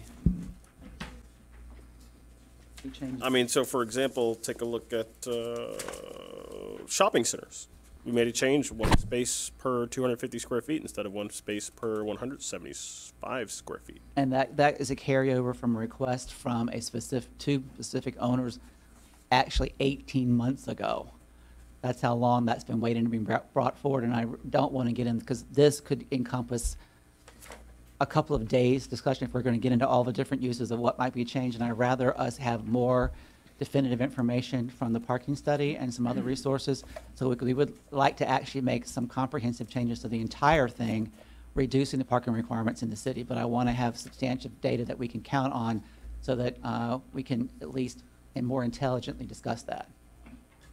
I'll accept that. Commissioner Maxwell? Thank you. I'm glad to see that you have provisions in here for no parking on the grass. My question is, how in the heck are we going to enforce that? It's already there. We're already doing Same it. way with code enforcement. We go after that on a regular basis now. Well, I We're mean, trying all I to- have to do is move my car. Sure, and we can always play the shell game, and it's like, do you get a radar detector and speed between where the copper had the speed traps? We try to just gently say, we try to regulate the best we can. If we have a standard, we try to enforce it, and when we observe it. No, I absolutely agree we need this, but there are a lot of folks that have multiple families living in the homes, We and also have been discussing, we will give property owners a couple of buys, remove the car off the grass. If we go by a few times and it keeps happening, we will start and have started issuing citations. so they'll get a citation. Yes. Not- Immediate, like, here is a Cash $100 money. citation, $250 or whatever. It can lead up to repeat violation and go up before the magistrate. Now, what do you call it, I'm drawing a blank here. The area between the sidewalk and the street, The swale. Swale, the swale. Speedway. What, does that also include the swale area? The swale is actually right-of-way in most cases. It's not private property. So that can be cited, but that would have to be cited under the parking section. We don't have authority under 162 or the code compliance people to actually cite for that yet. We could probably expand it in some way, but we'll have to get with our lovely city attorney to figure out how to do that.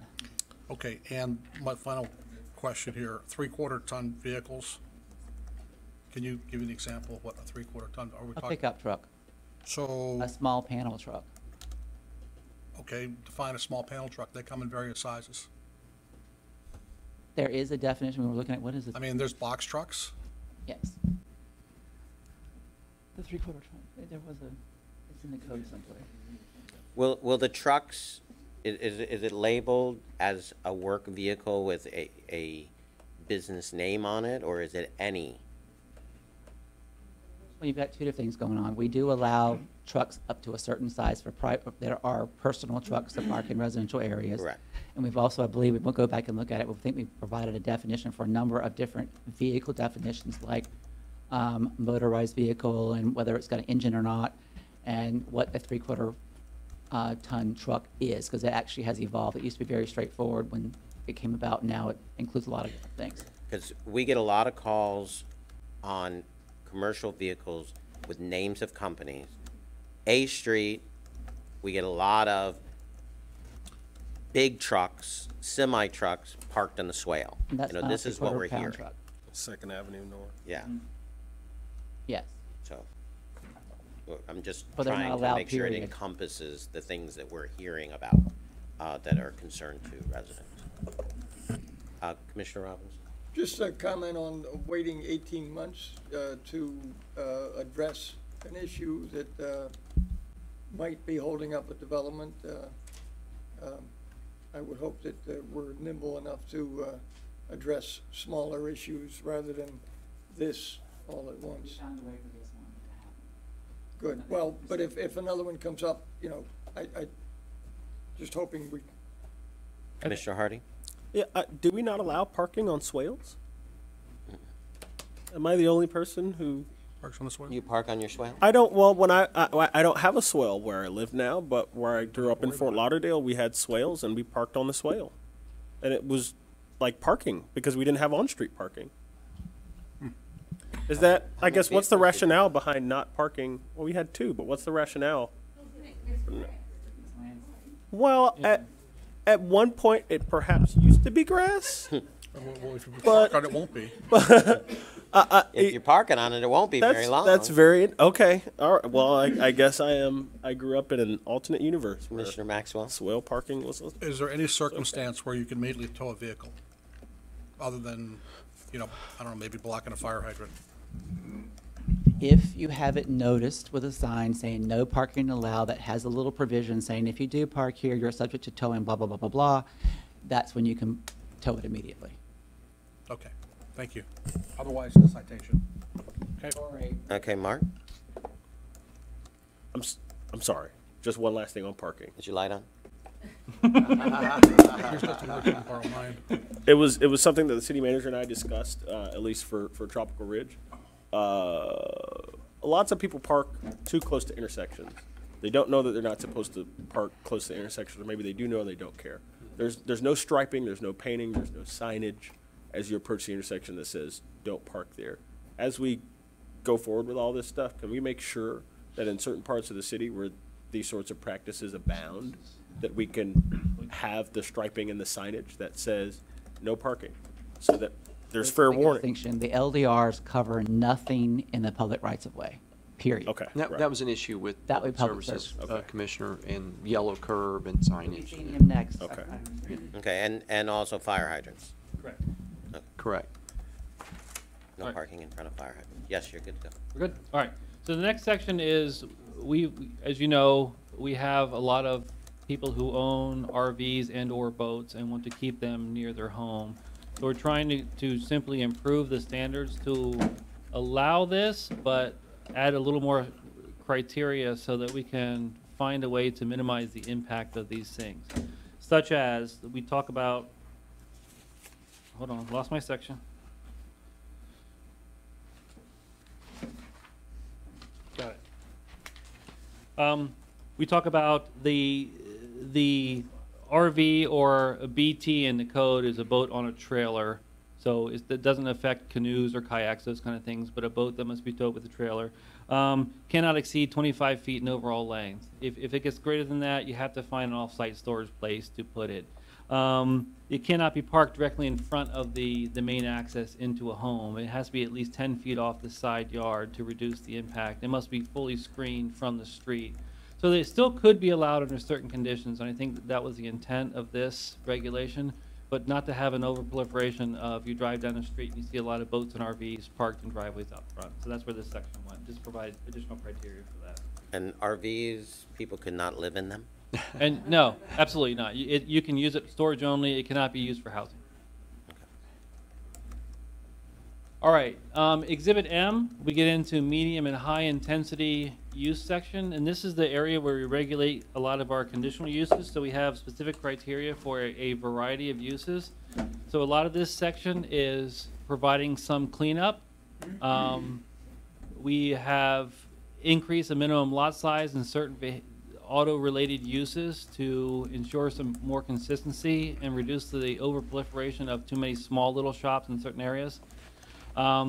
We have adjusted the height setback for townhouses, and briefly, and if you need William to get into the more technical side of it, is like we've talked about previously, if it stays in the code, that you can have 2 stories. If you do a sustainable bonus, you can go higher than that. But in terms of consistency, instead of having to set that next story back on a 3-story townhouse, the 3-story can be consistent with the first and second, so you have a consistent facade of a 3-story townhouse, rather than having to set back based on other types of buildings. So we're just trying to allow that, which is, we feel is an acceptable use. As the commission is aware, we did allow pharmacies, and we were asked to add some specific criteria to pharmacies. And just to walk down through those, basically we're saying that and this met the same criteria that we had for the urgent care. We pretty much modeled the same language. So it has to be on a major thoroughfare, cannot be located on Lake and Lucerne, certain hours. As a principal use, there's a separation distance of 1,000 feet from another such use, so we don't have an overabundance of these type of uses. It cannot be located more than 1,000 feet from a school. In addition, as you know, with the urgent care came up the issue of allowing a pharmacy as an accessory use. So we're adding a criteria for a pharmacy as an accessory use. The use of the criteria are still somewhat similar. The only difference is we've added in additional language that it must be entirely within the principal use. In other words, you can't have a pharmacy as an accessory use and then be able to access it from the outside or anything. You have to go into that use to get to it. The hours must be the same, at least the same. You can't have the pharmacy open different than that of the principal use. And the advertising must be that of the principal use. You can't advertise the accessory use of a pharmacy to then say, like for an urgent care, the urgent care is the use. If they accessory have a small little area where they allow for a pharmacist to work as part of that use, that would be allowed. And so we wanted to have that mechanism to allow that. And to be honest, we wanted to provide some structure to that. Should rules and laws keep changing from Tallahassee on down, we want to have some protections of how we regulate pharmacies moving forward. Mr. Harding? I'll just say the way that you did that, and I saw that earlier, the way that you did that was very intelligent, and I think it's great. Is there a way, we might have arguments about other stuff in these 94 pages, right? Is there a way to carve this out? Because I think there's pretty much consensus on that, and some of that is related to a development project that's happening in the city. Well, can we carve that out and move that forward separately as we argue about other pieces? Well, what I of these thought 94 is pages? they're kind of getting consensus as we move along. I think there were 1 or 2 items that we'll come back and visit so they get a clear consensus. But as we speak, I think they're getting a clear consensus on something like this. So I think you're good with that. You know, if you're not. If there are some specific sections that we don't achieve consensus on, we could take them out of this ordinance to wrestle with later so that the full body of the ordinance can still move forward. And that would be up to the board then in their motion how you move forward. Mr. Maxwell? Thank you. I'm sorry, is this the section that speaks to convenience stores? No? No. It deals only with pharmacies as an accessory use. What section, what do we have here tonight that deals with There's convenience? nothing being proposed to change any of the regulations dealing with convenience stores today. Okay. Except for signage. Okay, I'm just looking for a discussion on convenience stores soon. Not tonight. As that's not Not part tonight. of this one, we can have that as part of No. the next discussion for something else. Yeah, I think that's a much bigger issue, is trying to find what now is a convenience store versus the old idea of a convenience store we're still struggling with. Well, it seems that the gas stations have pretty much, you're giving them broad, opportunity to become a convenience store. I think, without getting into this too deep, I think these are the types of uses that zoning doesn't always anticipate what's coming down, so we have to then continue to react to what the market is doing. And as these new uses that weren't previously anticipated in the ordinance come forward, we have to then look at how we regulate them. And that's something we try to track. If we keep getting pushback to redefine something, then that to me is a sign that we need to then bring it forward to you as the elected to say, hey, here's a different use than we anticipated initially. How do you want to wrestle with it? So I think we'll get to that. Okay. Okay. Thank you. Moving on.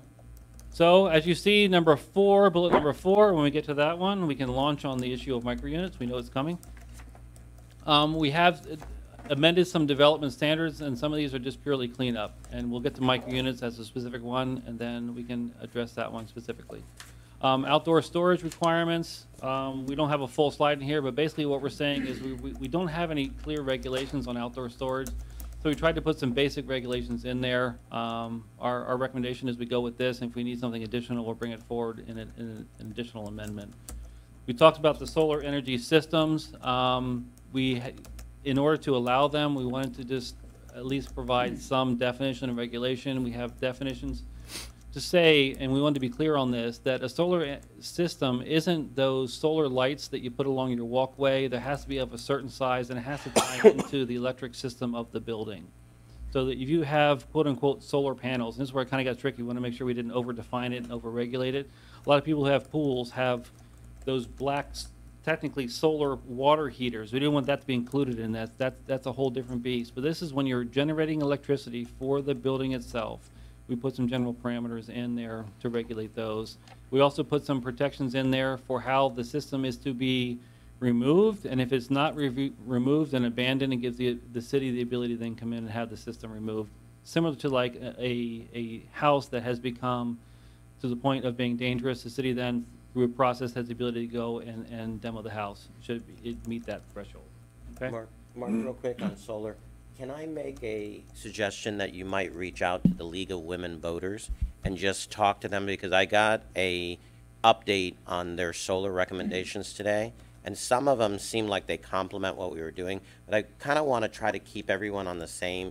If they're making, maybe just open a conversation, and if they're making some suggestions, where are they getting the suggestions, and does it complement what we're doing? Because as other organizations like the League of Women Voters and Lori Berman's office makes suggestions on solar, and then they come to us, I want to try to make sure that we're all on the same page. Absolutely. And if you hear something, please pass it on to the manager and get it to us, and then we'll look at it. I can send you the email that they sent today, but I don't know where they're getting their information. I didn't do the background, but I just want to make sure that if they are, I know Representative Lori Berman has some solar issues, so as they're pushing things out, that what we're doing complements and everybody's working on the same level. And this is an area, yes, absolutely. And this is an area of technology that's changing very fast. And as technology changes, we want to keep an eye on it. And as we hear things and move things forward, it's an area we want to be able to be responsive to. Not take 18 months. Yeah. But and they may be getting, newer information than we're getting, because I know that Absolutely. you're working on so many different issues. Yeah. Thank you. I will say this, that we got a lot of our language from the Department of Energy that is trying to track this nationwide, and this was their best practice that they brought forward. We looked at it and we said, since this has been looked at by the experts and brought forward as the best technology to date, we felt comfortable using this as a guide. SolSmart is the arm of that has then helped us to get that designation based on that, and that was one who brought that language to us. Okay, great. Thank you. Yep. Microunits, I'll introduce it, and then I know that there are some discussions and concerns on this. This is a new area.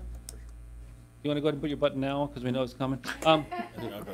This is a new area. I'll introduce it. I know you guys want to get into this, and if it's something that you want to pull and have more discussion on, this is not one that I say the city will live or die on this issue. But it is a new trend that's coming down, and we're trying to be responsive to what we're seeing in the market. This is one that was brought forward as a suggestion to us, and we've looked at. Many cities and many areas are beginning to look at the amount of space needed for a residential unit. So all we're doing is saying maybe we can be open to reducing that down a little bit and making it smaller responding to the demands and needs of certain demographics that are starting to be attracted to this area. For example, some of the larger cities, such as Philadelphia and New York, have had great success in looking at, I think Miami has even reduced these down, and have had phenomenal success attracting the younger generation, the new people that I'll say that we are trying to bring to this city, because they bring an energy, they bring a life that I think is a good addition to a healthy city. And this is one thing that they have asked for. This is not a requirement, it's just an allowance to say those who want to do it, and I don't know how well it's going to be used yet. I don't know if anyone even would want to use this, but if they did, we wanted to at least provide a set of standards for this. So we're saying a unit must be between 250 square feet to 75 square feet. In order to do it, 250 to 750, sorry, thank you. To avoid people putting a tiny little micro unit on a large lot, we're saying there need to be at least 10 together. So we're not getting just these tiny little, I don't know how to say it other than a tiny house nation kind of thing on wheels that comes in, and they're starting to park these things, almost mobile type units in a residential area. I think that would change the character of the area. But if you have a building that has 10 such units in it, the outside of it isn't going to look any different really than a single family home or a residential multi-family unit. The only thing that would truly change would be the size of the units inside. It could help us increase our density in the areas that we've been talking about all night. It may be a tool that could be used for that.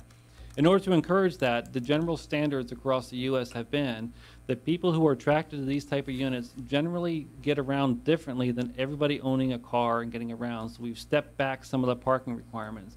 We've put in a criteria that says you can have an equivalent space, that for every 4 bike parking spaces you put in, that takes away the requirement of 1 car parking stall. Every 2 motorcycle spaces is equal to 1 car stall. So trying to create a little more flexibility as a housing type option here in the city. We can go into more, but I know there's discussion on this item. Commissioner Maxwell? Thank you. I'm going to try to choose my words very carefully.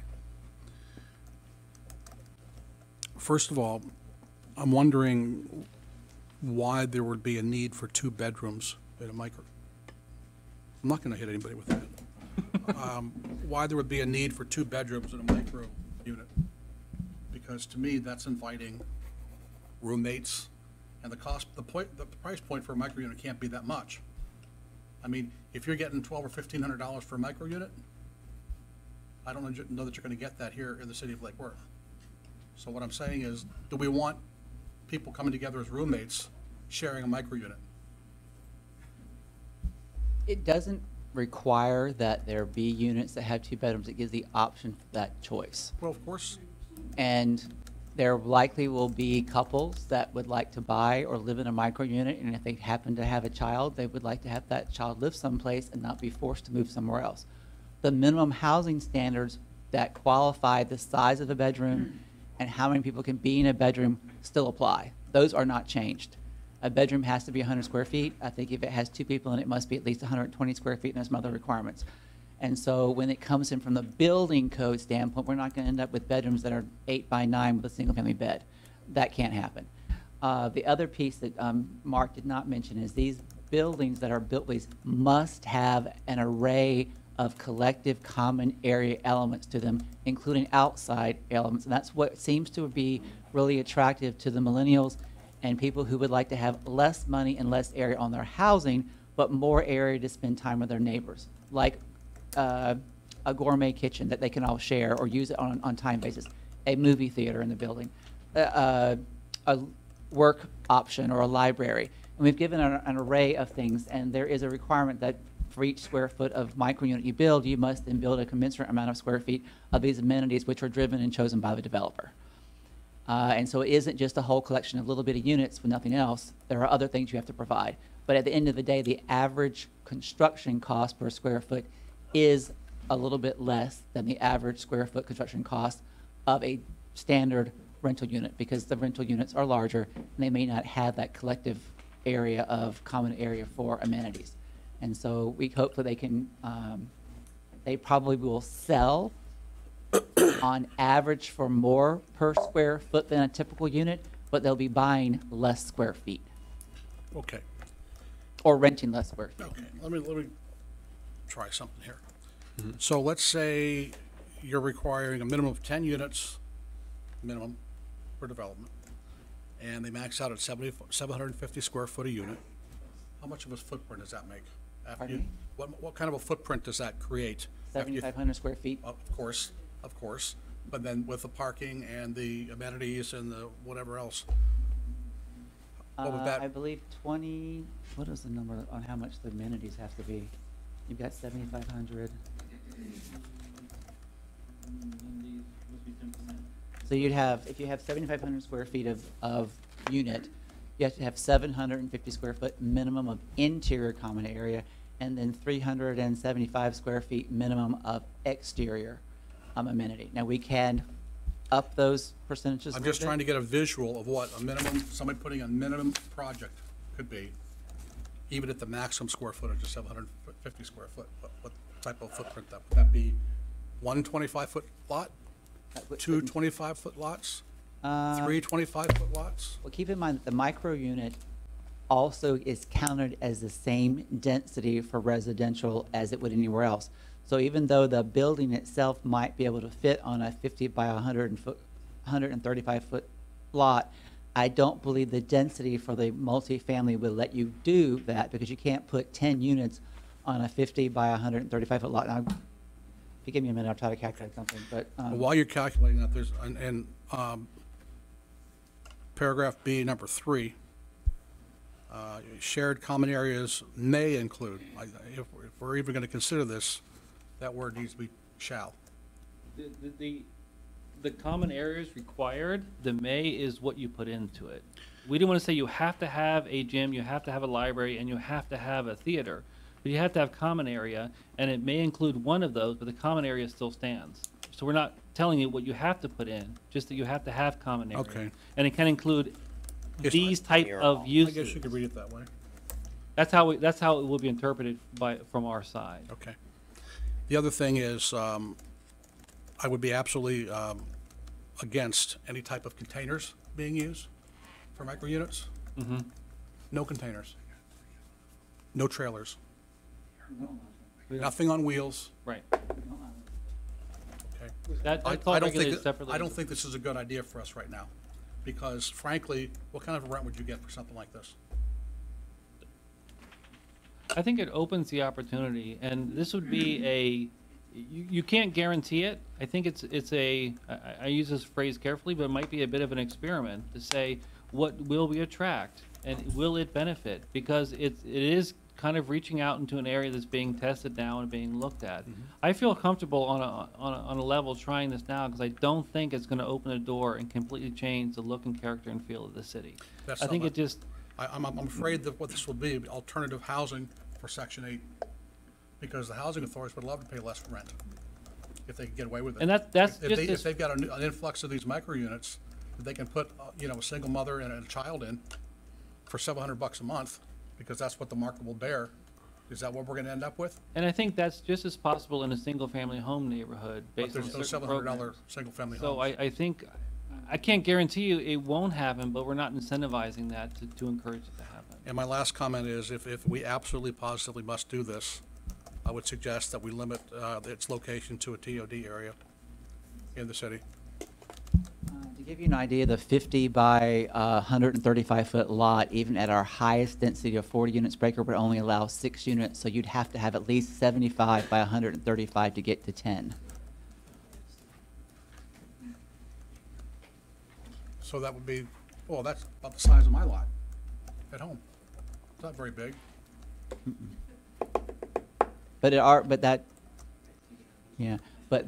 the 75 foot by 135 foot lot would already allow the 10 units, regardless whether it was a micro unit or a regular unit. It's just the unit size. Just a unit size. Well, the other question I have is, why not up the ante a little bit and say there has to be a minimum of, say, 40 or 50, to where you actually have to invest some real money into something like this? And I'm open, and if can we split the baby, but I would be open to raising it to 20 or 25 as the minimum number of units. I'm not terribly comfortable with this at all. I want to find every way to make it, for somebody to come in and do something like this with their eyes wide open and knowing that they have to do it, as a legitimate business model and not some get-rich-quick scheme where they can build a little cheaper when you build a conventional home and farm it out to the housing authority and open it up for Section 8 housing. I just don't want to go there. And I like the idea too of the TOD area. Currently, we have it Develop. proposed for the mixed-use East Lake and Lucerne area, downtown area, and downtown Dixie Highway, and then TOD East and TOD West. If you want to, as a test, if the commission is willing to walk this forward, we could make it just in the TOD East and TOD West initially and see how it works. And then if it's going well, we can expand it out, and we can take those other 3 districts out. Okay, Commissioner Hardy? Yeah, I would say the opposite, right? So the TOD areas that we have are all west of Dixie Highway, right? Yes. Yeah, yeah. So like they're all west of Dixie Highway and west of I-95. What I would suggest is that we do the opposite, that we allow them in the downtown, right? And we can talk about some of the specifics, but we allow them in the downtown and see if they catch on there. And I just have some general not issues, but questions, concerns, comments, whatever. Right, so like the other cities that have used these to attract young people, and you mentioned like Philadelphia, New York, San Francisco, these are like very, very hot housing markets, right? And it's important to attract millennials, but basically in the cities that have been using these a lot, it's like important to provide an access point for millennials to get housing, because like I have my college roommate works for a fantastic company, makes a lot of money in San Francisco. He has roommates because it's just impossible to live in San Francisco unless you have roommates, right? So like these micro units are like an access point for people to own their own space. That's important for those areas. I don't know that we necessarily have that issue here, because it's kind of the opposite, if I'm not mistaken. Like it's really easy to access, to get a property here. We have issues with the quality of some of the property, with the quality of housing, but we don't have issues necessarily with housing affordability. And so I guess that gets to our demographic problem.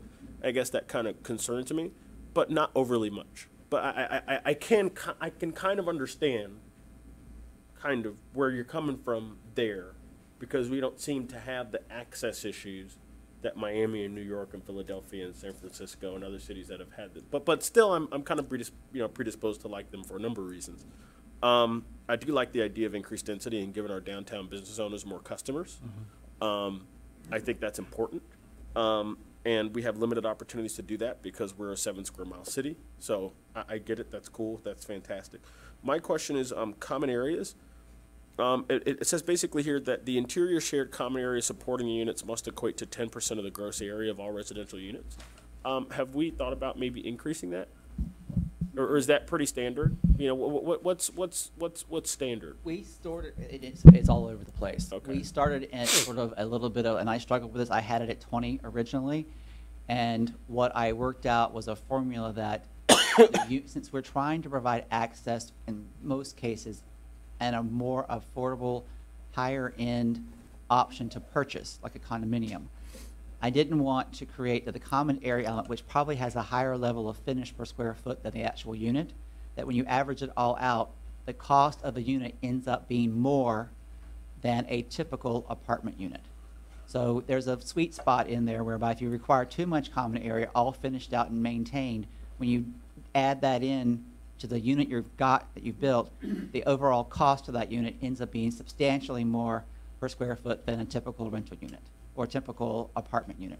So we wanted to find a sweet spot in that. I think anywhere from 10 to 20% of the gross area being common area is something that developers could work with. More than that, it ends up being a challenge. What I would like to see, I guess, is that fleshed out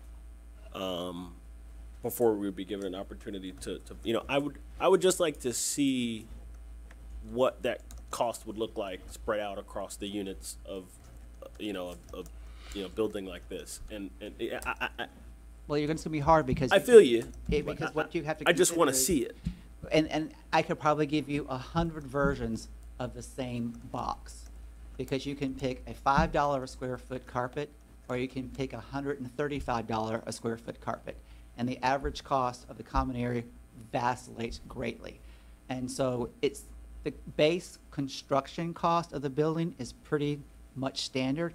It's how you start finishing out where the prices can go through the roof. Or if the micro unit building has multiple floors above 3 stories, you're adding elevators and some other stuff. So to give you a fixed number, I'm trying to find, as an architect and having designed something similar to this, it wasn't built, I will say that, an area that we think will actually be workable is the 10% to 20% of the common area.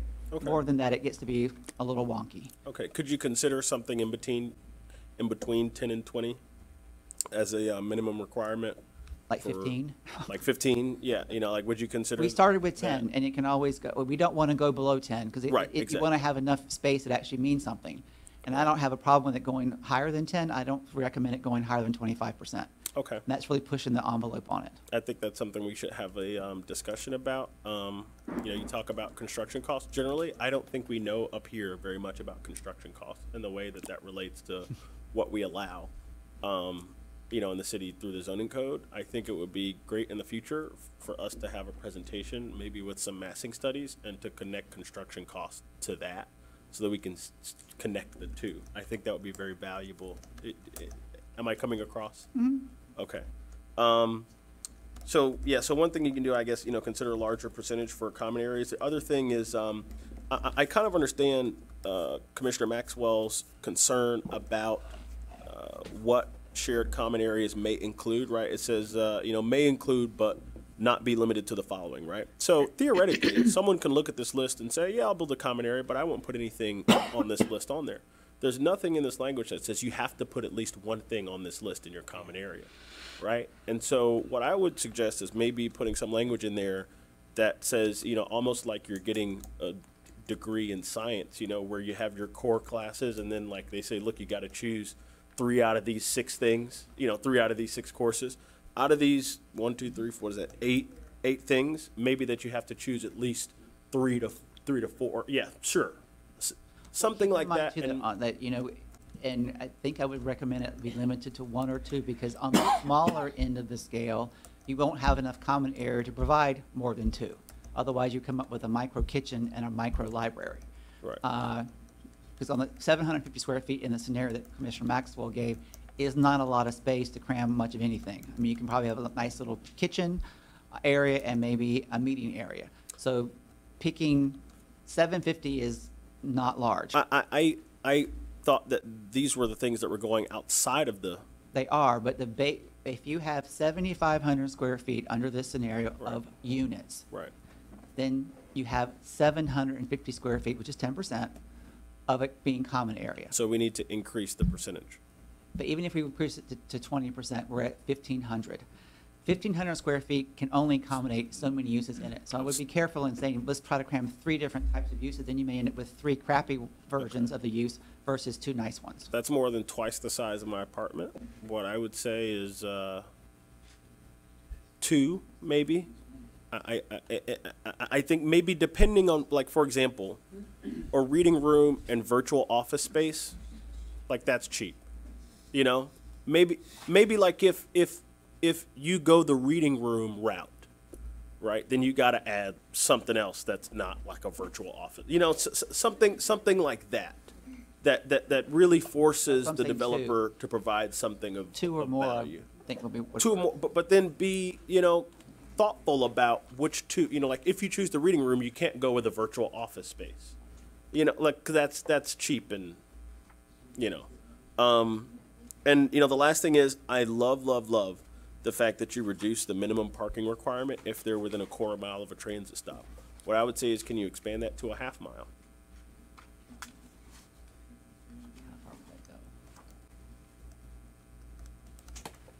And I have an even more radical proposal. I would like to stay at a quarter of a mile initially until we have more information about it. Getting it to half a mile is a little bit far because it's more than what is traditionally looked at in the traditional design concept as being the walkable distance of something. They usually try to keep things to a quarter of a mile from a transit place. But that could always be reviewed later as we get some more information from some other things we're undertaking. It could go to a half a mile, but keep in mind that our transit options are 1. We have Tri-Rail. Right. And half a mile doesn't get you to downtown. Half a mile gets you from, no, that's, what, A Street to Dixie is half a mile, no? About, yes. And since we're kind of talking about test markets and things, you know, I agree with both the commissioners up here to have something closer to TOD, but also something downtown. But I think it's going to be a little harder to acquire property and something that might work downtown. Dixie might be a little easier. I've had one developer in passing say, "Oh, would you consider doing micro units?" So, you know, I'd kind of like to see us throw it out there and see if we get any bites. We've had 3, and all 3 were proposing it for downtown. Okay. But where in the downtown, I mean, they might have been proposing it, but did they have property ready? Did they, you know, have something that they can 2 of them acquire? did not successfully get the property, but the properties are back on the market. Okay. And there was some talk about possibly modifying one of a previously approved project that includes some micro units in it. But I don't believe that project is big enough to have the minimum 10 required. Okay. So they would have to assemble more property and make the project bigger. Commissioner Robinson? I like the idea of being open to things. The transit-oriented development is important. Downtown is important. I would like to increase the public space, or however you want to call it, to increase it, and then give them an option of opting into a public transportation part of donation rather than in the building, or a parking commitment rather than a part of the building. Limit that to, if you're going to make it 20%, then give them the option of 4% to parking or public transportation, and require energy efficiency. I mean, if we're going to be new about it, then, you know. That, what you're talking about is captured if a project like this went the sustainable bonus route and we're over 2 stories. We've already got language in the code that would get it. What you're talking about, where the developer would have to incorporate those kind of features in order to get additional height, FAR, and density. So that's Height in Lake Worth is a bad word, but it works. yes. Commissioner Maxwell? Thank you. I don't hear a consensus up here. I think what I'm hearing is we really need to take a hard look at this. My concern is the unintended consequences. I think that the whole premise of this is we're looking for a certain demographic. If we're not careful and we miss the mark, then what have we just done? We've just added more affordable housing to the mix. That's my big concern. Mr. Hardy? I recognize that as a risk, but I'm not overly concerned with that as a risk. You know, my thing is, if this is brand new, it's brand new, and it's built in the downtown area, the chances that it's going to attract a demographic that we don't want is small. And we're much smaller than the chances that it's going to attract the demographic that we do want, right? Like the main and we've discussed this, and I was mistaken. There are 2 places to live on Lake and Lucerne, one of which is very forgettable. But you know what I will say is that we just don't have enough opportunities for people to live in here, you know. And there are you know, like the 28-year-old engineer who works for FP&L does not want to live here because we don't have anything for him, you know, and we don't have anything for his or her just, you know, generation. And that's something I'm more afraid of than the risk of getting this wrong. My question is, and you know, this is kind of my radical, and it shouldn't be that radical, but if it's within a quarter mile of the tri-rail, can't we just zero out the parking requirement? For a project to get financing, more than likely they're going to have to demonstrate that the city or the project itself is Right. providing some level of parking. And So that we've tried to reduce it as much as we possibly can. And keep in mind that the evolution of options for transit have not all gotten there. And I do not want to create an option that might get close to what Commissioner Maxwell's getting at, is that a lot of the people coming to the micro unit are not going to want to depend solely on tri-rail. A lot of them will have a car, and then where will it park? It'll be in someone's neighborhood, and they will be calling me complaining that this car is repeatedly in front of my house, taking my parking space because you didn't have parking required for this project. Well, let's have a conversation about that. So I guess my first thing is, if it's within a half mile of the tri-rail, the risk of that is a lot smaller than if it were over here, right? So like specifically my request is zeroing out the parking requirement when it's within a quarter mile of the only transit stop in the city, which is over there, right? And, you know, I guess what I'll say is, to be diplomatic, when you choose to live in a city as opposed to a suburb, when you I could hear the rain from back there. When you choose to live in a city, right, there are certain things that people who live in cities accept. There are certain things that it is reasonable to expect when you live in a city that it's not reasonable to expect when you live in a suburb, right? Like, so the idea that if I live in a city and I live near a transit stop in particular, that I must be able to park directly in front of my house. And if I don't park in front of my house, then it's somebody's fault. That's not a reasonable expectation for someone who lives in a city, especially for someone who lives near a transit stop. And I'm not sure that cities should cater to people who live in cities but import suburban expectations. I don't know that that's the most rational way. And, you know, I don't know that that's the most popular thing to say, but you know, call me crazy. Am I the only person who thinks that way? We have addressed if you're within a quarter mile of a transit stop? The concern you have, we've addressed to some level by having the parking requirement be half what it is if that project were somewhere else than a quarter of a mile from the transit stop. And a city living environment in a textbook is far different than what the city of Lake Worth is. Though we are a city, we don't quite function like a typical city. We have maybe 3 bus routes. We have 1 tri-rail. We have no other options. Why don't we have those things? Why doesn't South Florida have those things generally? A lot of people talk about, you know, transit needing, well, you know, land use needing transit. I think transit needs land use. And we could probably spend half Yeah, I don't know that we're going to solve all these problems tonight, but I can speak on behalf of someone that lives downtown. I try to walk. I'm talking about downtown. No, but I'm talking about within a quarter mile of the transit stop in the city. We're talking about the trailer park. Okay, so you're talking over by talking TOD. That's exactly what downtown to TOD. Right, but what I said was it says minimum 1/2 space equivalent per dwelling unit if within 1/4 mile of a transit stop. And here, I think I've explained this to the commission. Mr. Waters we try to deal with the worst common denominator and avoid having unintended consequences. If we move forward with a no parking requirement and the first project is an utter failure and the whole citizenry hates it because there's parking where it isn't intended, then that isn't a good thing. We can change the rule at that point, but that project will still be vested as having no parking. But if we do one where it does require a minimum amount of parking and we discover over time, after it's sort of a test case, that parking requirement is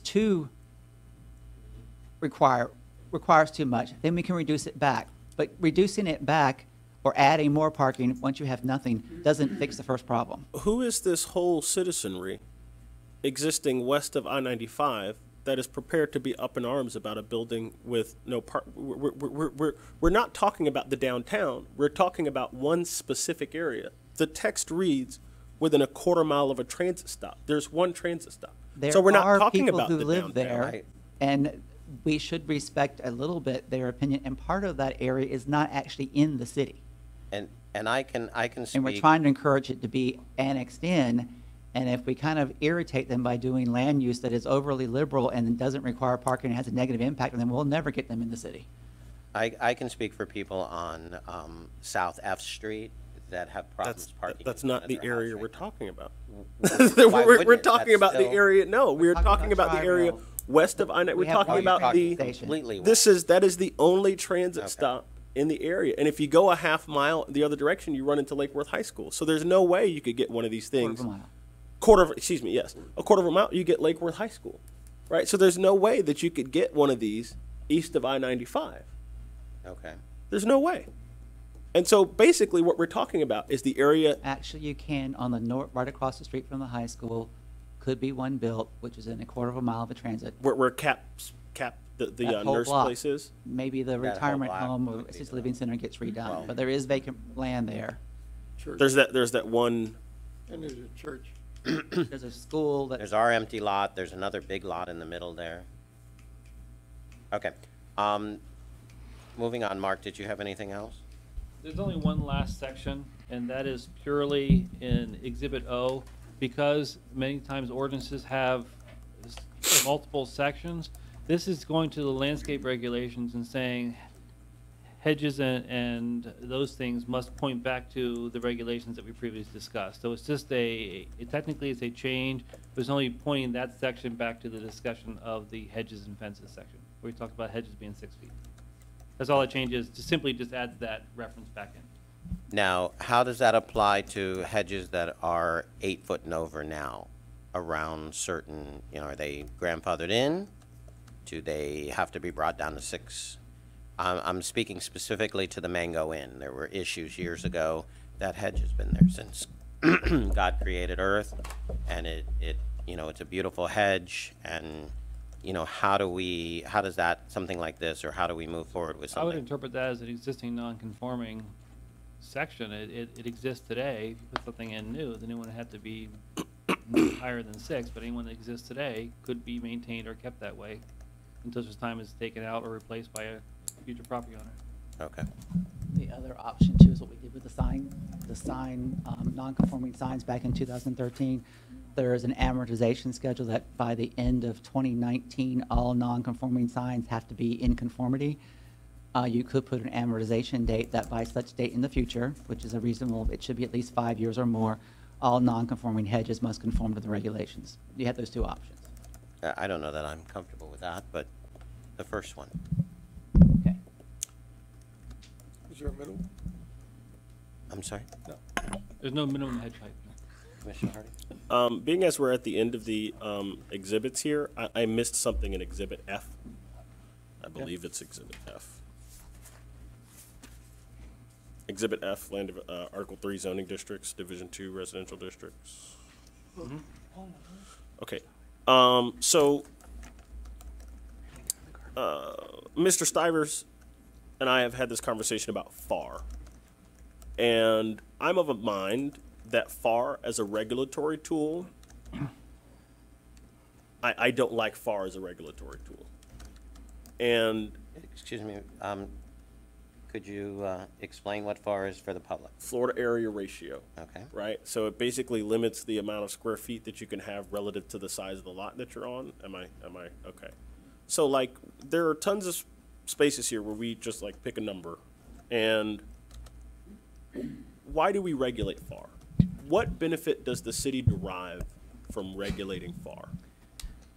Our code is a unique combination of Euclidean zoning rules, form-based code, performance-based code, and the FAR is a way to ensure that the mass and bulk of the buildings that are being built are reasonably compatible with those that are elsewhere here. You were not privy to the 7.5 years we spent discussing the LDRs that we have now, but those did not have a FAR limit, and when you actually modeled out building a building to the maximum height, to the maximum setbacks, it created gigantic, bulky buildings that overwhelm the city. The FAR is a mechanism that still allows you to build to the highest height, but it's a smaller building, or you spread it out. It also intimates to the design professional that we are trying to encourage a variety of bulk and mass in our buildings. The FAR can increase over time, and we're very liberal in the context of what we have. We don't have very many buildings that are non-conforming when it comes from a FAR standpoint, except those that are built from setback to setback as high as they can be. For example, like the Cultural Council's building. That's one. The Gulfstream Hotel is barely within the FAR limits, even though it's 2 stories taller than what we allow now. Lake Worth Towers is probably pretty close because it has such a large amount of open space with the parking. But it is a way to regulate the impact of those buildings on their neighbors. We spent probably 6 months talking about how can we have new buildings that are built or additions that are made to buildings to be reasonably compatible and in harmony with what's already here, knowing that what is coming will be bigger, but not so big that it overwhelms what's here. And so FAR was one way to do that. It is a respected tactic in many zoning ordinances. We did not want to go to the avenue of cubic content ratio, which is what Palm Beach uses, and it has view corridors and view angles.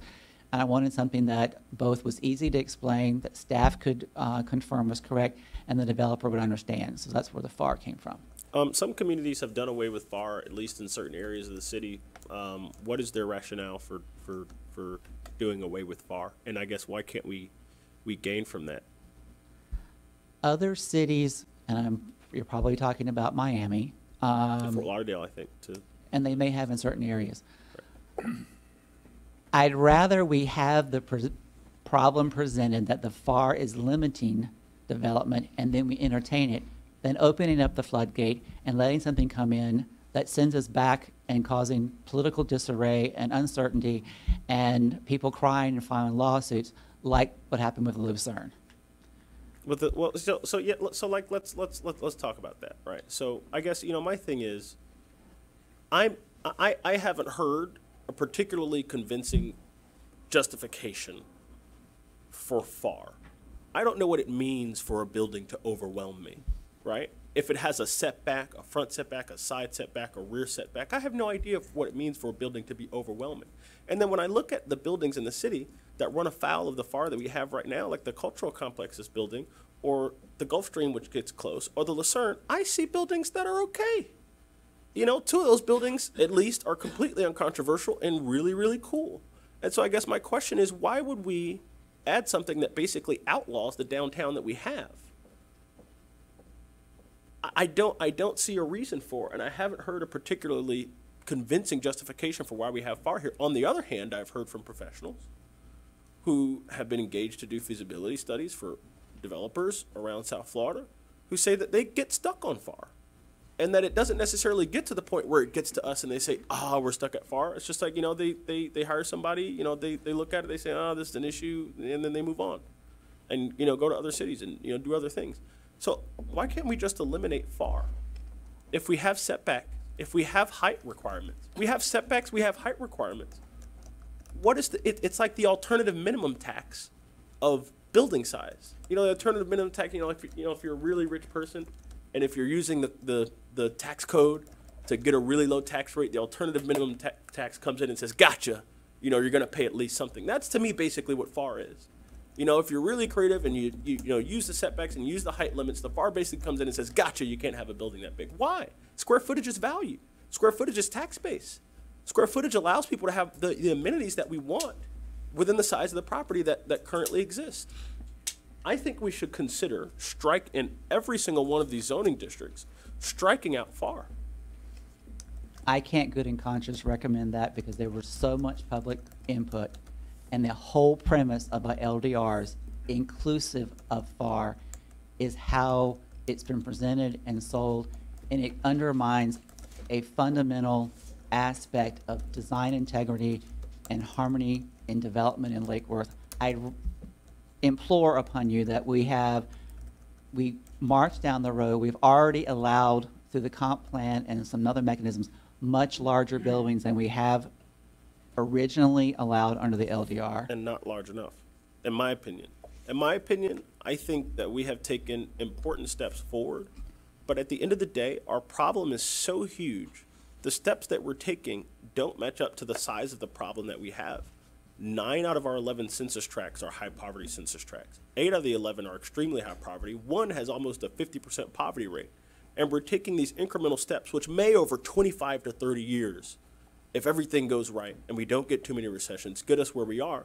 But, my thought is that we are gripping so tightly the reins that we're not allowing the market to function. If you don't want a large building don't live in a large building. It's kind of like, gay marriage. I have gay parents. If you don't like gay marriage, don't marry someone of the same sex, right? So, like, if you don't like a large building, don't live in one, right? But don't prevent a large building being built within height limits and within setback requirements, because we have stuff. So I guess I think we should seriously consider it. And we've had these conversations before. I think we need to look at everything that are in these tables that we see here. These tables that we see here that exist in the LDRs, whether it's FAR, whether it's setbacks. There are some issues with the additional setbacks that get created if you go up to a certain height. You have to set back further from the front and from the rear. I think we need to look at all this stuff, permeability, and say what is the real justification? Can we justify this from the bottom up? And I don't know that we can do that with FAR. I think for permeability, I think we should consider looking at changes there as well. But with FAR, I think we should just do away with it. And politically speaking, I think it's our job to worry about the politics, and I think we should at least be allowed to have the conversation up here and let the politics happen up here and out there. But administratively, I really don't want people like yourself worrying about our politics. I want you worrying about the substance of what it is that we're doing here. I guess, let the people who know a lot about FAR and really object to it come out again. I would really like to hear from them.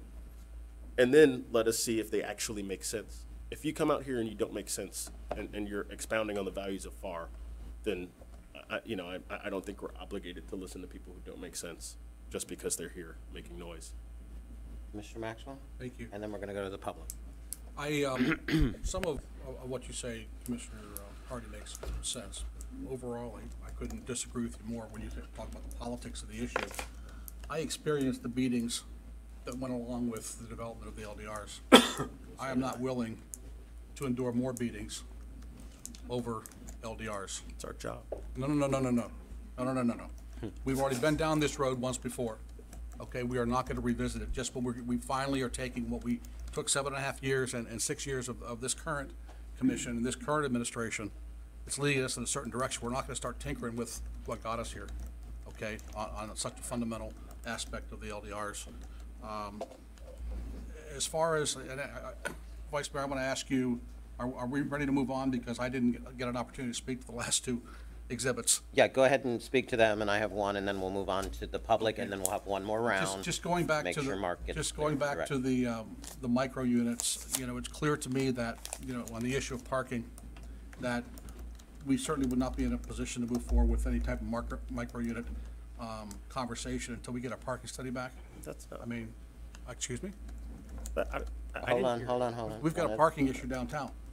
And what I'm hearing up here is some of my colleagues want to put micro units in the downtown area. So we need to wait, I think, and tread for contribute to park. I beg your pardon? And contribute to park. Well, that's exactly. I think it's short-sighted to assume that folks that are going to, the demographic, if we're successful in attracting the demographic that we're targeting, is not going to have much of a need for a vehicle. I think that's short-sighted and foolhardy. As far as the hedges are concerned, it's another one of those things. How are we going to regulate this? I think if we're going to go down this road with the hedges, I don't know how you're going to do it, but somebody's going to have to ride up and down the streets and identify every single property that currently has hedges higher than 6 feet. So I don't go and grow my hedges over the next 6 months or year, okay? And then you come knocking on my door and say, hey, they've been here forever, So I don't know how you're going to get there. And we're going to go to the public, and then are we having a final wrap-up after? Yes. Okay, Hold on. Let's go to the public. I've just got one point on FAR. Okay, quickly. What I heard was not that Commissioner Maxwell objects to FAR substantively, but that he objects to changing or tinkering of FAR because he thinks people are going to show up. Our job is to do what we think the right thing is. Now, there's a bigger issue too. But that's not what Commissioner Maxwell said, right? Hold on. You're putting words in. I'm not putting words. I'm summarizing what he said. Commissioner Maxwell did not say that he had a substantive issue. He did not mount a substantive argument for FAR. What he said is, I'm afraid of the politics. I'm battle scarred. I've been through these battles and I don't want to go through another battle again. That's not what and look, we're city commissioners here, so I don't, this word might be too grand for us, but what a statesman does is think about the substance of the issue and not about the politics of the issue. That's what a politician does. We are paid and elected to be statesmen, to think about what actually matters and to disregard the politics completely. And if what we're saying here is that we're unwilling to have a conversation because we think the politics of it is bad, irrespective of what's actually good, then we need to hang it up. We need to have, what I did not hear come out of Scott Maxwell's mouth is, I think FAR is good because X, Y, Z, A, B, C. What I heard is, I'm afraid of tinkering with FAR because it's politically a third rail. That needs to be addressed. Okay. One rebuttal, Commissioner Let Maxwell. me clean this up. You're right, but you're wrong. Okay? What I said was, this city has already been down the road with the issue of the LDRs and FAR and all that goes into these LDRs. We have already been down this road. The people have already spoken. We're now trying to implement what the people have asked for. Okay? And to try to take something substantial out of it right now is not consistent with what the people had asked for, what the community had, put together. That's all I'm trying to say. And no, I'm not going to, just like our last meeting where you had two senseless resolutions up here that divide people. We should be up here doing things that have a direct positive impact on the community. Surely. And stop creating, divisiveness or whatever, or potential divisiveness. With all due respect, you're relatively new to the commission. Okay, a lot of hard work and a lot of effort, a lot of blood, sweat, and tears went into the LDRs as we know them today. And you don't have the benefit, the institutional knowledge. While I respect your opinions, but you don't have the institutional knowledge that goes with how these LDRs were conceived. And I would suggest that we work with them as we go forward with these new recommendations or whatever, and then let's have a conversation down the road with it. But I don't think we should stop right now and turn everything on its ear to have a conversation about full floor area ratio. It's not the institutional knowledge, it's That's the enough. institutional Commissioner meekness. Robinson? I don't, I'd just like to intervene and say that I think Commissioner Maxwell is sort of misunderstanding Commissioner O'Meary's interest in moving forward as we have been for the last 6 years. That part of his idea of eliminating FAR goes to the point of our growth that Commissioner Maxwell is interested in continuing. So it was not a diversion of the whole process of what has been happening for the last 6 years. It's a further interest in it. So I think you're both in more of agreement than what is perceived by either one of you individually. That's Okay. all I want to say. Okay, moving on. Mark, my direction to you is I just need you to go back through your notes and make sure that when we come back around, you've got everything that you need as far as pieces that you might be missing. I had one thing left circled on my list. You had mentioned room size. Mm-hmm. Does that room size fall into what might be considered at the Gulf Stream? Because the Gulf Stream now should be moving ahead and they have smaller rooms. Does your new room size affect the sizes of the rooms that the Gulf Stream has now if they were to move forward and try to keep some of those smaller rooms?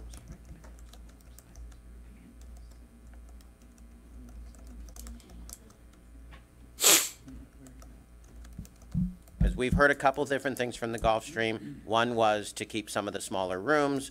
One was to get rid of the smaller rooms and make larger rooms because that's what people are looking for. But I don't know what's going to come back from the Gulf Stream, and I would hate to see that room size jeopardize something they may be considering. I'll say at this point, that's something we'll look at, and we can bring it back when this comes forward for formal action to the board. We can look at that, and we can add that to the staff report of how we have looked at that and addressed it. Because I don't remember wanna how speak out, and I don't remember what's in big there right those now. sizes are, but I know some of them are Very small. small. And I don't know the full floor plan, so I'd like to look at that before we answer. Okay. point. Great. Now we're going to go to the public. Wes Blackman, followed by Jack Punzena. How many Good minutes? evening, Commissioners, Vice Mayor. 2. Name and address for the record. Yes, I'm Wes Blackman, 241 Columbia Drive. I'm principal of CWB Associates, which is a planning and zoning consulting firm. And my comments tonight are going to be about the city-public interface and the appearance or reality of transparency in the process. And I'll just take you through a little tour of how I bumped into this ordinance. I was hired by a gentleman who's here who's representing himself tonight. And we had some meetings with Commissioners Hardy and Robinson, and we also met with staff. It was in a return email from staff that Ordinance 2018-07 was mentioned. So I started doing my homework on what Ordinance 2018-07 was. There was a tombstone notice, it's called, in the Palm Beach Post on February 25th about a March 7th and a March 14th meeting at P&Z and the Historic Preservation Board. I want to read from the signed minutes from the Planning and Zoning Board meeting. And Catherine Turk's here, I think she's going to speak too, but she sits on the board, and she said, C. Turk believes that text amendments should require signs posted despite the fact amendments apply to the entire city or particular zoning district. She does not believe anyone should have to subscribe to a newspaper to obtain notice. Board Attorney, we are meeting the statutory requirements. And then Mr. Waters clarifies that items are posted on the city website in advance of the meetings. Neighborhood associations could be noticed. We do not have sufficient staff to do this. Noticing is via city website, and persons should actively seek staying apprised of current events. I have time. Is that the time? If you're giving him 2 minutes, that was 2 minutes. Okay, thank you. Okay.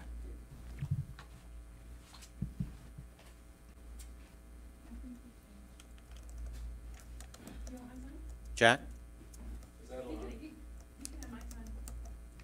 Yes, you can. Okay. I'll speak faster. So Kathy, you will no longer be on my list. Okay, so I'm going to pass this out.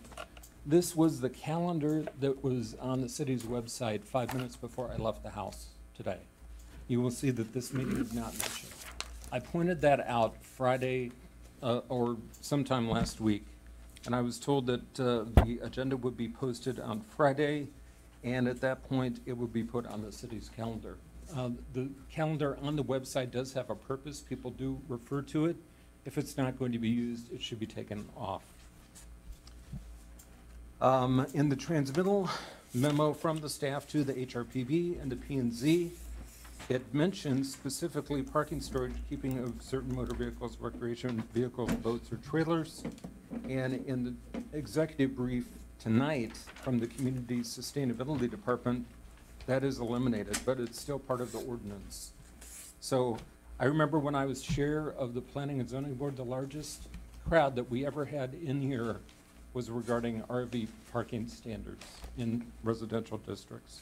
So I think the city can do a better job of involving the neighborhoods and the public. It doesn't take much to send an email to neighborhood residents. Thank you. Thank you. Jack, followed by Mary Lindsay. 120 seconds isn't enough time, so I'm going to jump this really quick. Number one, I love white vinyl fences. Colonial Williamsville just got back. They have white fences, picket fences in historic area. Number one. Number two, amendment as far as trying to change the code, the setback. The setback as of now, and I've given documentation to Mr. Stivers, we put 10 hours in, basically showing how the present setback for waterfront properties is 5 feet from the seaward side of the bulkhead. As of now, that has not been read. So all I can say is changing it to so-called 5 feet is not exactly what's happening. It was 5 feet, we're not changing it to 5 feet. In my case, it changes to 11 feet, because changing it from the outside of the bulkhead to the inside of my sidewalk bulkhead, which is 6 feet, plus 5 feet makes it now 11 instead of 5. Next thing, I totally agree with everything Wes Blackman has said. I would love to have said when this thing is passed, that someone can say, the people have spoken. The people don't even know. Nobody knows what's going on here. It wasn't until a few days ago that that thing was even posted on the website of what these changes were. 94 pages, a lot of changes. Boats, going from trailers up to 25 feet max will affect lots of people. RVs, I know people that have 32-foot, 35-foot RVs. Guess what? Now, maximum is 30. A lot of things in here. I can go over and over and over in these 94 pages. It would take so long for all the input. All I'm trying to say is nobody knows what's going on here. This is the first time you're getting any public input for this thing, and it's really sad. So you'll never be able to say the people have spoken because the people don't even know. That's it. Thank you. Mary Lindsay? Real quick, before you start Mary's time, I just want to remind people that this is a workshop. This is where it starts. As far as public input, we allow or we do not allow. I am allowing public input tonight. You will have multiple meetings after that when things come back to us to speak on the issues, and you can also speak with us or city staff prior to that. I just want to make that point that this is a workshop. Mary Lindsay.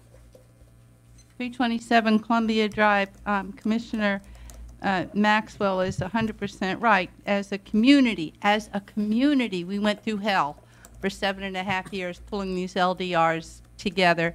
And a big part of the issue then, I see, has continued, and its lack of public notification. I understand it's a publicly noticed meeting and that all the legal requirements for that are met. But somebody please, for the love of dear holy Jesus, tell me why we would spend 1 nickel notifying anybody of anything in the Palm Beach Post, especially the legal notices, when we have our very own local community paper of record.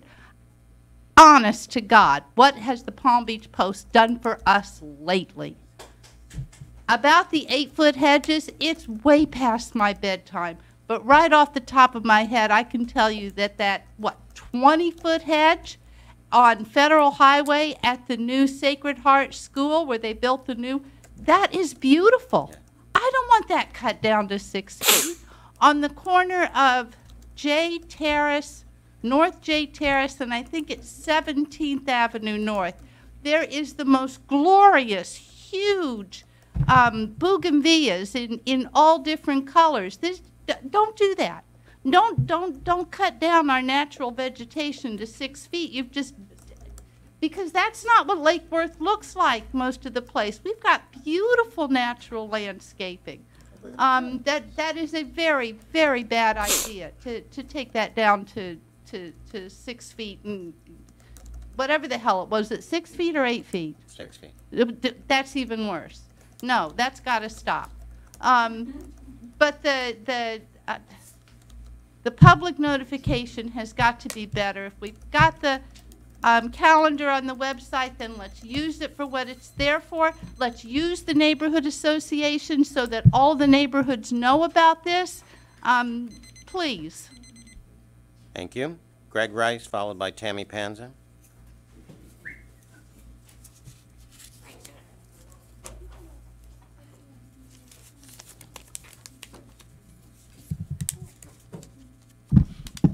Greg Rice, the Lucerne. A couple of things of note. I do agree that getting the information out to the public is very pertinent. But I also believe that the majority of people are going to sit there and bitch and complain about everything that happens. And a good example of that, you can see that on any of the social media sites, people complaining about everything. But the fact be known, I go to this chamber meeting just about every single time it meets. And in this room, whether there's something pertinent or something that's irrelevant to most people, you still see the same 30 to 40 people in this room at each and every one of those things. I'm on the Planning and Zoning Board. Those meetings are also noted publicly. If we have 10 people in the room, it's almost cause for celebration. It's it's the simple fact that if things are going the way most people want them to go, they don't get out and say anything. When we say that we listen to the people that usually show up are people that are either opposed or against whatever it is that's happening in the city. And I don't know if I'm losing my microphone or not, but because if not, they're not going directly from work to this meeting, staying out past 9 o'clock without having something to eat, and for some of them an adult beverage, to come down here and hear the same 10 or 12 people get up and speak on everything, and usually it's in opposition. So please keep that in mind. It's not, I do agree, getting the notice out. We do have a public information officer now in the city. There should be no real good reason that city calendar on the on the internet should not be accurate and current and updated on a daily, if not twice a day basis. Thank you. Thank you. Tammy Panta, followed by Holly Beautyman.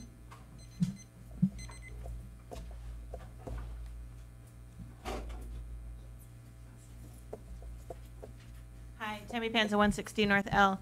I own a micro property. My house is about 700 square feet. My cottage is about 500 square feet, and I'm on a 25-foot lot. And all your LDRs in development is trying to make those go away, and that is what draws people here to Lake Worth. So I would say let's make some allowances for the properties that are here already. What's old is new. Your micro properties are here. They exist already. We have something that's charming and attractive to millennials. They live here. Let's improve them, allow them to improve and sustain themselves. So we have micro properties already. It's nothing new or exciting. As far as some of what I've heard this morning or this afternoon, I'm shocked that we can spend 30 minutes talking about the height of a hedge. Who cares about the height of a hedge? If it's 6 feet, most people can't see over it anyway. And then also talk about how we could have fit 37 like twice as many properties in that tiny little bit where the Lucente is, when we already have parking issues. People can't park in their driveways without half of their car sticking out into the alley. You have to park in the garage. We have to keep the charm of our city, otherwise we're not going to have anything charming drawing us to it. And I would suggest, whoever suggests we get rid of cars, go without a car for a year and then come back and talk to me. You know, if you live and you work up, I know where you work. You work on the north-south. I work the east-west. If you say I can't have a car where I live and then I have to walk out 17 miles east-west, that's not a solution for half the people in the city who make less money than you. So I would say listen to your people and not your personal thoughts in what you want to do with the city. Just because there's not a development in your neighborhood that you want to live in doesn't mean you have to change the rules to make it so. Other people live here. As you say, there's a lot of people that are poor. Where are the poor people going to go when you develop the city and put big block housing where all the little houses are? Thank you. Holly, followed by Janet Samorano. Did I pronounce that right? All right, I have only two things. One is I want to Excuse me, can you identify yourself and your address? My name is Holly Beautyman, and I own 2010 Notre Dame Drive. Thank you. And I have two issues. One is the height, the limit height of the building. So I don't know if I build the next house, it's going to fix, or it's still 30 feet height limit measure from the crown of the road, and you ask me to raise another 4 or 5 feet of land. So it cost me tons of money with this house right now to design, to build, and I don't want to repeat again to deal with that problem at all. My plan is I build 4 or 5 houses along the water, but I have to, instead of pay for $12,000 for the second floor truss, I have to pay $34 because I try to save 2 inches of the height limit. 2 inches, and it cost me tons of money. It cost me a whole year for the engineering and architect to work on the house, and I don't want to repeat it again. So that's the one thing. The second is my neighbor. We're on the water, and my neighbor put this kind of fence, and it's about 25 feet of the bushes high. I don't know who allowed them to put in. I never mentioned a word to them, but I'm not happy when I finish the house and I see this kind of bushes right the water side. I can't see any view. Why I pay a lot of money for the property that I have to see this thing? So I agree that on the street, I don't care how high the bush is. But right my back of my yard, and I can't see the water. So if you change the coast, can we enclose this thing, you know, in this water side? So that's two things. And I'm new here in Lake Worth, and I have been go through a lot with this house as owner building. And I would love to make it beautiful for myself and also for the neighbor, for the city. But I went through a lot last year, so I would need help. Thank you. Thank you. Janet? Followed by David Zimmerberman. Hi, Janet Serrano, 413 North L Street. I just wanted specifically to address the FAR regulations. Is it FAR? Is that, okay. I urge you strongly to continue with those. Commissioner Hardy, you asked what's wrong with having a big building on a property as long as it meets the setback requirements and the height requirements. I think if you look at the Lucerne, I think there's a lot of us who feel like that just doesn't go aesthetically with the rest of Lake Avenue. It's just too big for the other size of the buildings that are on Lake Avenue. So for me, it's an aesthetics issue, and Lake Worth is a city that pays attention to that, city that pays attention to the arts and how things actually look. Go down the road to Boynton Beach, and I think you'll see the kind of look we might get if we didn't have those regulations, which to me is a horrendous look, the way the huge stories and right there to the road, they come right to US 1. And also, with all due respect to you, you say it's not a political issue, but in a town like Lake Worth, it is a political issue. I know many of you commissioners were on when we went through the whole thing with the Beach Club and Hudson Holdings. You had people up in arms about the thought that we might have a private beach club. Lake Worth doesn't want to be Delray. Lake Worth doesn't want to be Boynton. I think you have to consider the fact that you were elected by people who thought you would be representing how they feel about those issues. And I think you have to take that into consideration when you make your decisions. You're not simply an administrator. You are representing a populace that voted for you and that expects to have some input into what your decisions are.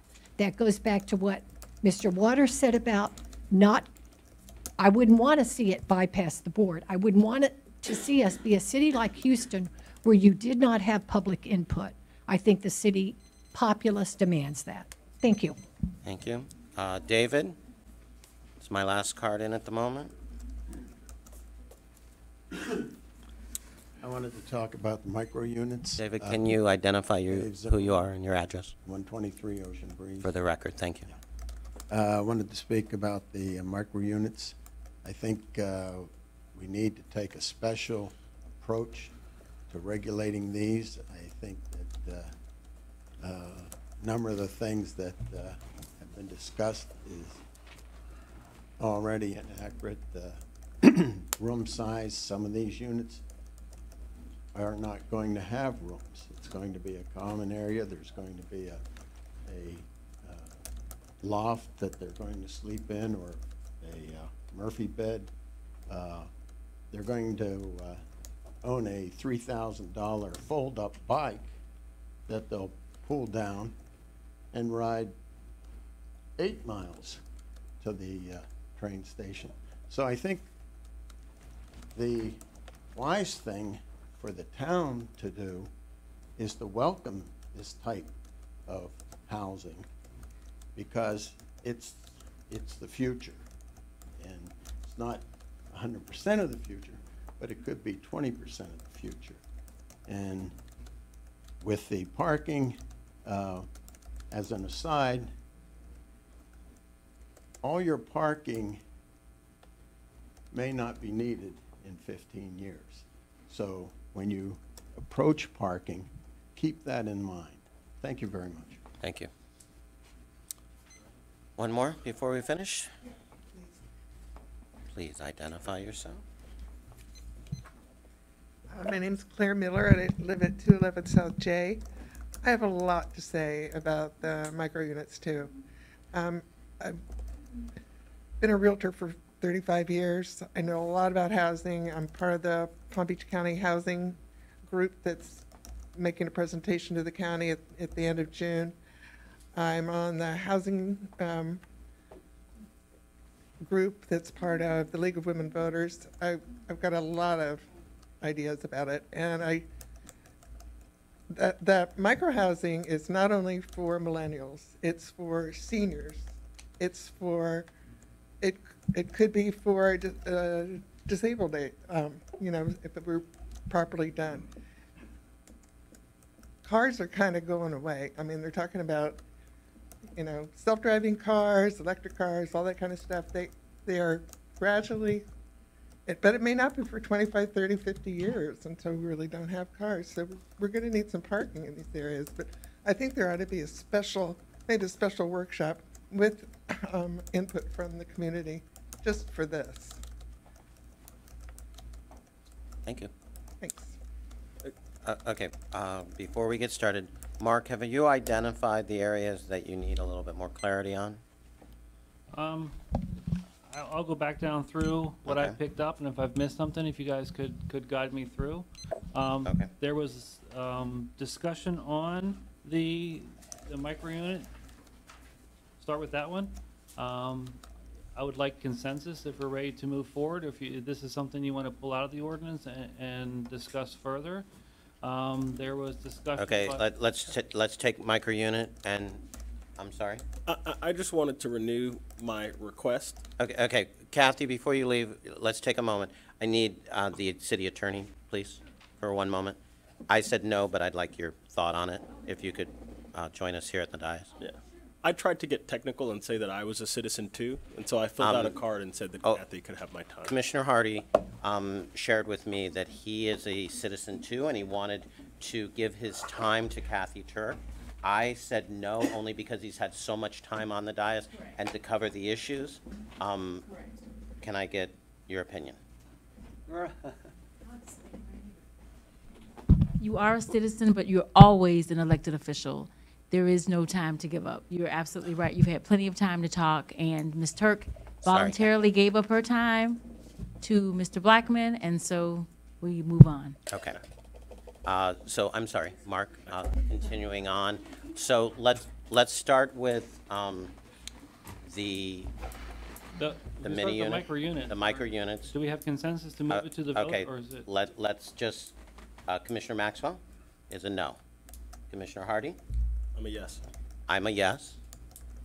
I'm a yes. I think we need to tweak it in terms of public transportation. It's just moving it forward for conversation, correct? Yes. Okay. Can we define conversation? It's going I'm to come back serious. in some form after Anticipating you've. the next time you'll hear it, it will actually be the first public hearing for the adoption of an ordinance. No. We just took a. We just took a consensus, so you have a clear consensus. Can we define yes? If we can keep moving on. Yeah, the you have other- a clear consensus on that. Move. That's not consensus. It's a 3-1. That's not consensus. Consensus is not unanimity. That's true. But that's Correct. not necessarily consensus. The mayor's not here. Well, and the Still mayor 3 to chose 2. not to be here. So moving on, what was your next line item? So to have clarity, we heard a significant discussion on hedge and hedge height. This is not one that we as staff feel like it's a significant, important issue. If the consensus is to remove this from the ordinance at this point, we're willing to accept that and take it out of the condition of the 6-foot-high hedge. Okay. We Commissioner have Maxwell? Oh, I don't really care at this point. Commissioner Hardy? I'm indifferent. If you want to remove it, then fine. I'm okay with removing it. I'm good with removing it. Okay. That was consensus. Next. I don't know if we want to go down the issue of the notice requirements. My recommendation at this point is that we are recommending that we post properties for the small scale comp plan amendments. I'm good with that. If we want to make it a staff policy that we send a notice to all the homeowners association that an agenda is posted and here it is, and please go look at it. If there's items of interest to you, please notice the agenda. But I'm cautious in going down the line of trying to second guess what is and what is not a significant issue for residents to get involved in. It is posted according to legal standard, it is on our agenda. I would like to work with the city clerk and the PIO to ensure that these items are then actively brought forward onto a city calendar, but I'm cautious at this point in making it an LDR requirement that we make such announcements. That's my suggestion. Commissioner Maxwell? Why do I always have to go first? Commissioner Robinson? I'm astounded that you caution public input. That's disappointing to me.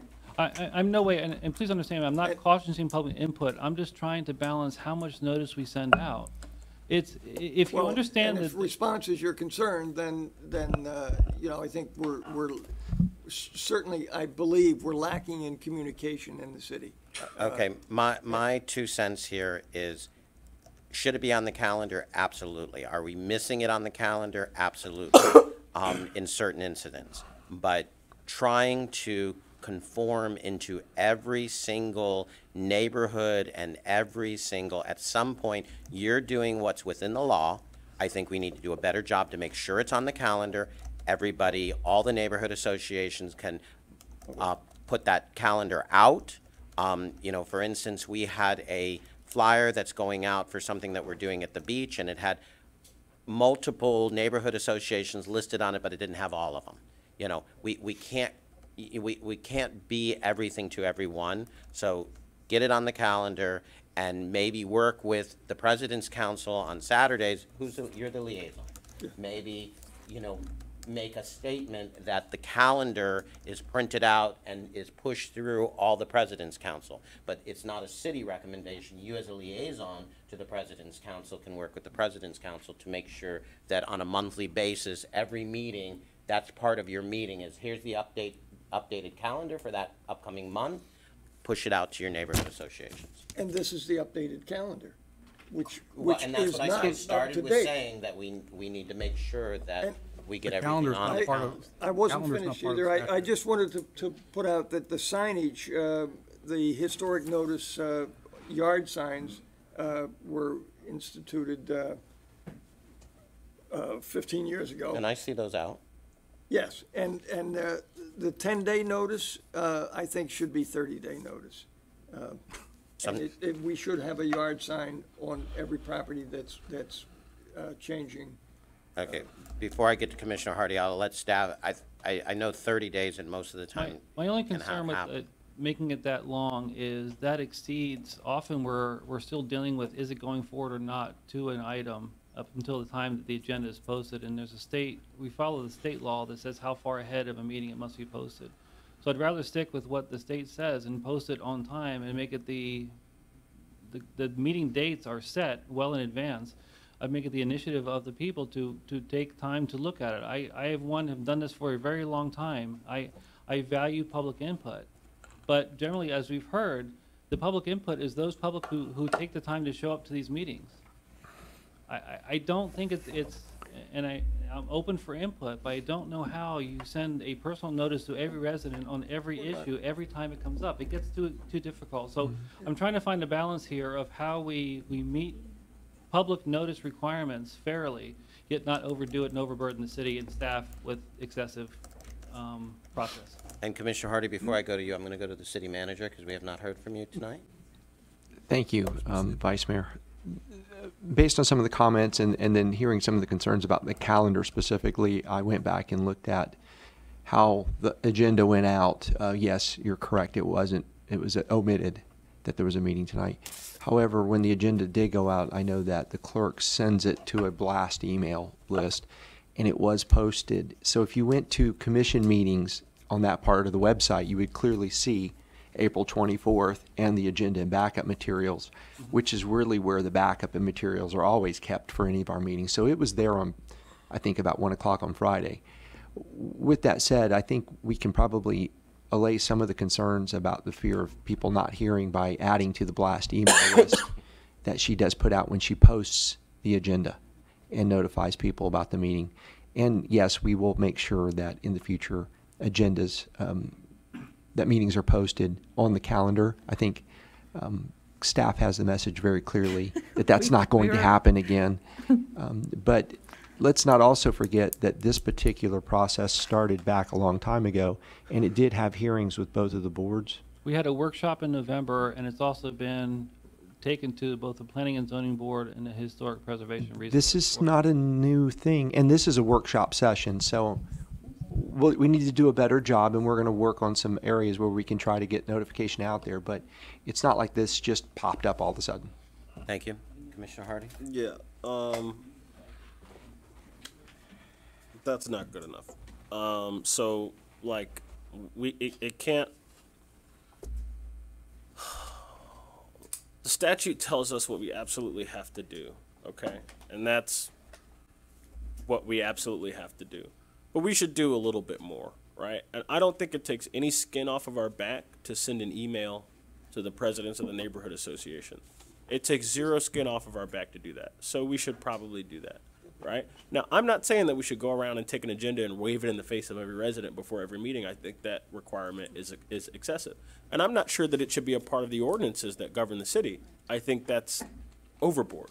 But I think as a matter of policy, we should at least send an email to the presidents of the neighborhood association so that they can be informed over and above what we do on the website. Okay. That's number one. The other thing is, you know, this transparency stuff gets a lot easier if we have a social media account. That's not the Lake Worth Casino building. So if we had a City of Lake Worth account, and obviously people are very active on Facebook, and we could blast these meetings out and say, hey, this meeting is occurring, you know, here's what the meeting's about, post a link to where they can find the agenda, that's much better than what we have. And so I would again renew my request that we rethink the concerns that we have about social media, because it's 2018. We cannot be a city that doesn't have a city Facebook account that's not the casino, but a City of Lake Worth. It's 2018. We have to have a Facebook account, and we have to be blasting information out on it in the form of posts. Okay, I'm not saying that we should be posting to individual pages, right? But if we have an account, people are going to follow us, and if we share on our page, people are going to share on their pages, and that's something that we should do, even though we don't have to do that. So that's just, you know, my 2 cents about that. I have other thoughts, but I'll wait until we're done with all Thank of you. this. You know, oftentimes when people aren't happy with the product, the end product, whatever, transparency is usually one of the first comments that comes out of their mouth. I didn't know, you did this behind closed door, there's a lack of transparency. I myself am getting tired of hearing the word transparency. Okay? I've heard some very good comments tonight from both sides of the argument. One side says, yeah, we should reach out to the neighborhoods and we should do a better job, and I don't disagree. But then I've also heard comments that say, well, wait a minute. We all know what the process is. If we're interested in what's going on at City Hall, if we're interested in what's happening in our city, we're going to pay attention, and we're going to go to the website, okay? Or we're going to do whatever we normally do. And as Mr. Rice said, we get the same 20 or 30 people that come in here every single week. You know, I think it's arbitrary to say, well, we're just going to go ahead and send an extra set of emails out to the neighborhood association presidents. Well, that's not good enough, because there may be another subset of the population out there that thinks that they should be included on the emails. At the end of the day, you know, we both have responsibilities. Okay, we have met the statutory requirements. Okay, the calendar, for example, I don't know if it's necessarily part of the statutory requirement. It's an enhancement of that, but I don't think it's an argument to say that that's a lack of transparency. Okay, I think that it's incumbent upon the populace to be engaged, not for us to spoon feed and chase after folks to say this is what we're doing at City Hall. And, you know, so I'm perfectly fine with the process we have. It's unfortunate that some folks don't find out about things until the very last minute in their minds or whatever. But, you know, we can't govern like this. You can't govern by thinking that we have to reach out to 40,000 people every time we, you know, have an agenda item. You cannot govern like that. We are all elected to be representatives of the people to make the decisions. We are following the law. We're doing what we're supposed to do. We've actually gone above and beyond what the law requires. Okay, so I think that should be sufficient. And that's what I have to say about that. Mark, we're going to jump I'm back. good on that. The last one I would like to say is we had a long discussion on FAR, and my only suggestion would be at this time, if we could have time for staff to study it further, because the significance of the change to the ordinance would take a very long time to figure out how it would bleed through. If it's an issue that we want to bring forward, I would ask that we have time to study it and look at it and bring it to a workshop later. But to make this change now in the ordinance may be more than what we could do at this point. That's my Okay, only- and again, we'll stay consistent. Commissioner Robinson, what are your thoughts on FAR? Yes or no? Leave it in, take it out. I go back to massing and the awareness of what FAR does to a design, overall design of a city. So, leave it in, take it out. Well, I'm not adverse to talking about it, but I want to have it on the books. Okay, I say leave it in. Mr. Hardy? Yeah, I say if we cannot articulate a justification for it, why do we have it? I have yet to hear any one of us articulate a substantive justification for FAR other than that it is politically an issue. But seriously, I will stop if one of you up here articulates an argument. Okay. Hold on. We're not Hold talking on. about FAR tonight, so if we're literally talking about FAR right now. How can it possibly be the case that we're not talking about FAR when what we're discussing is FAR? Take it in or yes, take it I out. did, because it's a part of the LDRs. Okay, but and so it's we're having a not- conversation about it. Okay, so if you would like to have a conversation on FAR, get with Mark and William, and they will do their research, just like Mark asked, and he will bring it back. What was the Tonight, purpose of this go-round here? Was it to talk about to leave it in or leave it out? permeability?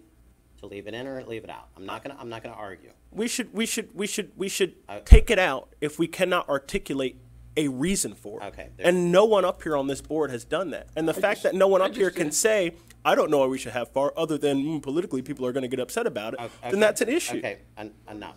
That's a serious issue. This isn't a point. You got direct. Commissioner Hardy, I apologize, but you know what? Had I known 3 days ago that this was going to be an issue for you, maybe I've been a little bit more prepared for the conversation. But we didn't think we're going to come in here tonight and talk about something that has been a standard of the process and a fundamental standard, and then have it pulled out. It's not something that you just talk about on the fly and say, okay, we're going to undo something that took 8 or 9 years to put into place. That's not what I'm saying. So leave it in. That is not at all what I'm with saying. it, and I do not want it brought back for conversation at the commission level. May I respond? You may. Okay, so first of all, what I'm not saying is that right here we should take a vote and remove FAR. What I'm saying is, if none of us can articulate a reason for why FAR is in the code, and by a reason I mean an argument. An argument is a series of statements in support of another statement. I have yet to hear anyone articulate a substantive argument in support of FAR. What I have heard is a lot of stereotyping and hand-waving arguments, right? So a lot of people say we're a small town city, we need to preserve our small town charm. There are cities that are Savannah, and two of us are about to go to Savannah up there. They have big buildings. My gosh. Okay. Right? We need, Commissioner Hardy, with all due respect, we need to move on. If you'd like to have a FAR conversation. We should have a please- FAR conversation. Please talk to staff, and you can put it on as an agenda item. And we should Mark, do is there exactly anything that. else? Whoa. Anyone at any time can put something on it as an agenda item. Okay? I'm done with the presentation. Okay, you're good. Yes, you Okay, are. we have one more thing on our agenda for tonight, and we're going to move on. Thank you, and thank you for staying and giving us your thoughts and ideas. We appreciate it. And staff, thank you for sitting through everything, and we'll switch staff out real quick. Well, but the meeting's not over. No, we have one more agenda item. Let the public know. I was just thanking them for that.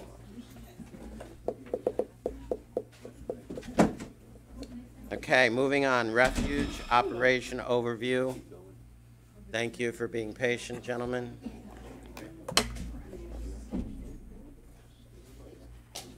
Can I mention the sidewalks on South M Street? No, we're not here for that. This is refuge. Thank you.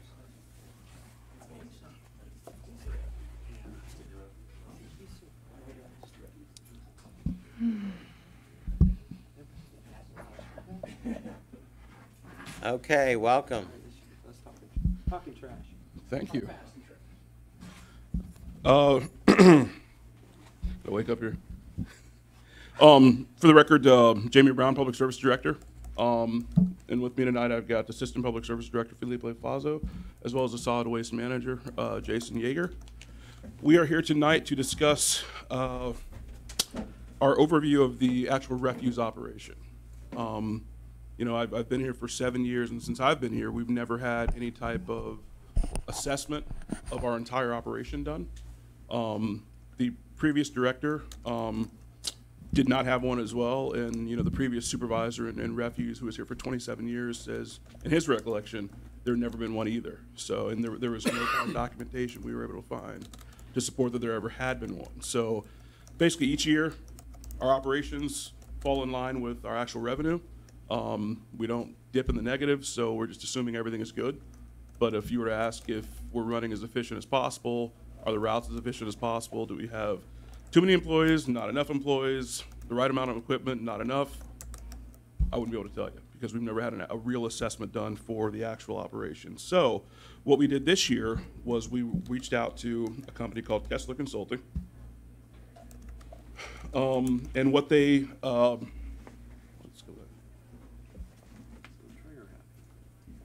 back. All right. What they specialize in is refuse operations, and they've done everything. They've been around for 20 years. I reached out to the director in Deerfield who had used them, Russ Ketchum down in Pompano Beach, and a couple other places in South Florida who've also used them to kind of do an overall assessment. This is kind of a quick summary of what they specialize in the waste industry. All the municipalities in red are all South Florida: Coral Gables, Deerfield, Fort Lauderdale, Fort Pierce, Allendale, Hollywood, us, North Miami, Pompano Beach, Stewart. So they've got a lot of experience in actually doing an analysis on an entire refuse operation. And not just in the country, but in Florida in particular, which was important to us because we kind of have extenuating circumstances here. We're not the same as, you know, cities in the Midwest or the Northeast. So we reached out to them to get this done. You know, our refuse division is made up of 5 components. You have the administrative portion, then you got residential, commercial, recycling, and then the roll-off portion, which, you know, 2 years ago we did franchise off to Waste Management. And we did keep one of our roll-off vehicles as well as multiple sizes of containers in-house. So when we have in-house projects and stuff that we're doing for the city, we can still service our own roll-off and don't have to actually pay for those. This is a quick overview of the actual refuse division right now. We are made up of 33 employees, and we currently have 27 pieces of heavy equipment in our fleet, which is broken out there. Now, I was gonna... How many employees do you have? 33. Are you down any? One vacant. Well, we have one vacancy right now. One vacancy? We just filled it, which from an in-house candidate, and we're gonna put that position out, which is an equipment too, to fill that one. And does that include the guys that clean the streets, pick up on the streets, or is that a separate piece? Yeah, if you look at the last 3 on that column, the refuse collectors, those are the 3 that are downtown, that you see downtown. Okay, and I noticed that a few of those have upgraded and become truck drivers and working in other, are we seeing that a lot? Are we encouraging that? Yes. We Okay. do. We promote. One of them now is actually studying for his CEO now. Great, so we're moving them up through the ranks and then, you know, trying to find somebody to, right. So you'll see that as you kind of look back through history, the operator 2s typically move on to 3 and 4 and so on. So what I was going to do is kind of just hit the high points of, you know, the actual technical memorandum was part of the backup. I wanted to kind of hit on all of the main points, and then if you guys want to delve in detail into anything in particular, we can go into that as well. But on the residential side of things, one of the main points was we need to audit all our routes, both on residential and commercial, because there was a discrepancy as far as what we were actually showing, billing-wise, like in our Naviline system, and what we were actually doing. So we've actually already completed the audit for all of the commercial routes, and we're in the process of doing all of the routes for the residential routes right now. I've got grapple versus non-grapple on here. We've had in the past an issue with contamination when it comes to vegetation, and when we actually go to tip or to dump at SWA, the Solid Waste Authority, For our regular garbage, it's $42 a ton. For vegetation, it's $25 a ton. Well, when you have contaminated loads, we're paying additional for those loads because, you know, we're paying the 42, the higher number. So we'd had a conversation at one point about moving to, like some cities do, strictly grapple only when it comes to vegetation, and there are not actual containers. We didn't go too far with it, but, you know, their ultimate recommendation was not to move forward because you would have to actually containerize or bag up grass, leaves, smaller clippings. And a lot of people don't tend to do that, so they kind of throw it on a pile of larger vegetation, and then it just kind of becomes a mess. But their recommendation was not to move forward. And you're finding the contamination is predominantly in the containers? Correct. Where they Correct, because when we grapple up the larger branches and trees, you can see what you're actually taking versus we use an automated side load to pick up the vegetation containers. You can't actually see what's in them until it's dumped. So that was one of the things that came out of that as well. Rear load trucks versus side loader, and that's more of from an injury standpoint. Rear loads are where you find most of your injuries. Just because it's the act of literally taking a can if you don't have a tip assist on the truck, and you'll get a lot of strains and stuff. So that's what you'll see in the refuse industry. A lot of the injuries come from people who utilize a rear load truck. The problem in our city is we have a lot of one-way streets. So you have two guys in the back of a truck, you go down the center of the street, they can empty from both sides.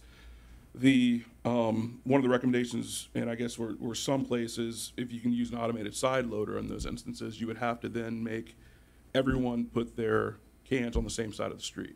So you would have residents on one side of the street who would have to actually wheel their cans to the other side to be serviced. That's well, and one question, and something I've seen most recently is, especially in alleys or around the downtown where it's commercial and residential, I'm seeing a lot of cans, for instance, behind 205 North Federal. I notice there's some cans on that side and there's some cans on this side. And I'm looking at it and I'm thinking, why couldn't all the cans just be on one side?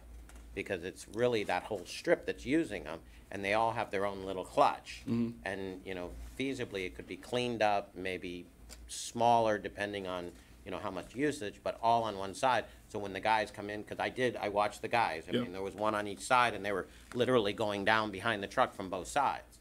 So, you know, maybe we can look at some of that. Yeah, and it's just, you know, it's going to be it's public outreach and just an educational thing if we do decide to go that route. And the rear trucks are automated as well. I mean, that's, tipping is automated. Correct. Enhanced safety program, which is something we were already in the process of doing anyway. You know, we do have safety meetings at every Thursday morning before the guys actually go out on the routes. But if you looked at the study, you know, the Bureau of Labor Statistics identified the solid waste industry employees of being top 10 as far as the most dangerous occupations. And actually, more specifically, refuse and recycling collectors fall at number 5 on that list as far as most dangerous occupations. So that's always something we're stressing a lot of. We're looking to do a lot more training coming up, but that's always a big thing on our list. And then one of the largest things on here is the route optimization software. It's been something that, you know, that kind of brought this whole study about as well. We're looking to kind of get us out of or get us into this century. We're very antiquated as far as how our actual operation runs. When you look at other cities, and if you look in the private sector, you've got GPS on trucks, you've got route optimization software. A lot of the reasons we couldn't get in depth to a lot of the benchmarking and comparing routes and everything else with other places is we don't have any of that information. When you have the route optimization software, we can run these vehicles, and if we've got a route on, say, Monday that typically takes 3 hours, next week, if it's typically 3 hours, you know about what the route is going to be. If we do it in 4 hours one week, what happened on this particular Monday? If we do it in 2, why were we able to cut the time back? Like, it gives you an idea of what your hours are taking, the hours how many people you have on the trucks. It gives you all these different categories, and it gives you an opportunity to actually start tracking. And then you can look at that and start optimizing how you're actually running your routes Are there better routes? Can we pick up different streets on certain routes and then eliminate them on other routes to make everything run faster? This is the kind of stuff that's happening in the industry to really streamline everything. We have not done any of this. And we don't even have GPS on our vehicles. So implementing this whole process is something we're moving into. We're actually in the process right now of getting the sole source letter from one of the vendors we found that we want to use, because in getting with our GIS department, it actually utilizes ArcGIS, which is what we use in the city, and it's going to integrate seamlessly. So we've got them involved, and it's going to be, we'll be bringing everything back to you guys, obviously, but that's just something that you're going to see in the near future here that we're looking to move into. And then the last one I had institute benchmarking in there, but obviously you need the software and everything else, the driver metrics and everything, and the truck telematics before you can actually get into real benchmarking and really streamlining and everything. And then as far as commercial, same thing as residential. You know, we've actually completed the audit on all the routes as far as commercial is concerned. Screening of the dumpsters, you know, you've probably seen, like on a lot of the commercial properties, we've been pretty successful so far as screening a lot of those properties that did not previously have dumpster enclosures, and finding ways to do that as you're entering the city and driving through the city. There are a lot of things that just don't look, it's just not aesthetically pleasing. Well, I know that there were issues with your department and code, and there were some code issues with not, you know, I'm all for making it aesthetic and making it look better, but, you know, some of the uniqueness of the city, you cannot get in there.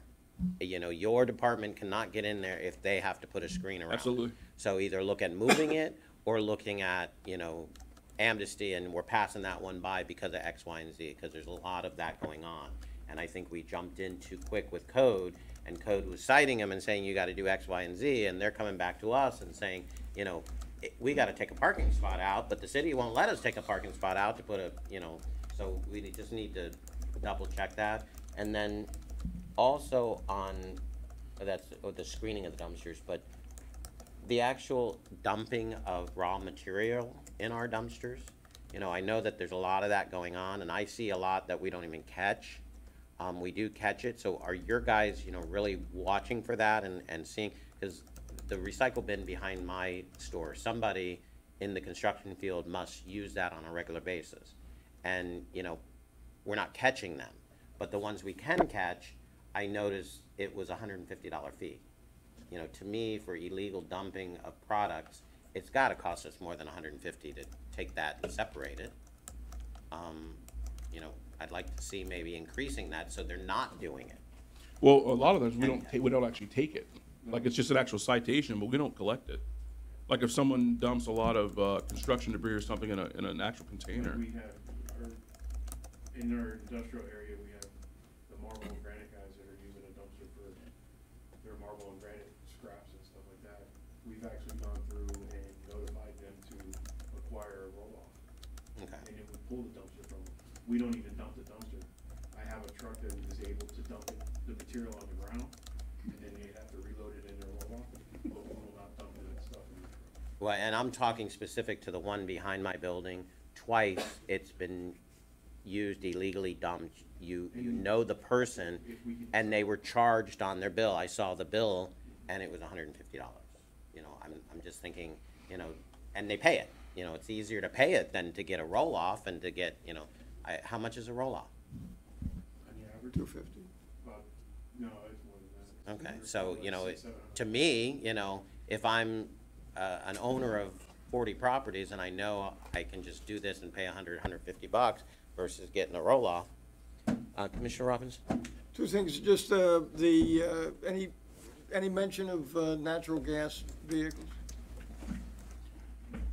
No, not yet. Not for heavy equipment. We haven't gotten to that point. Trucks? Yeah, trucks. Okay.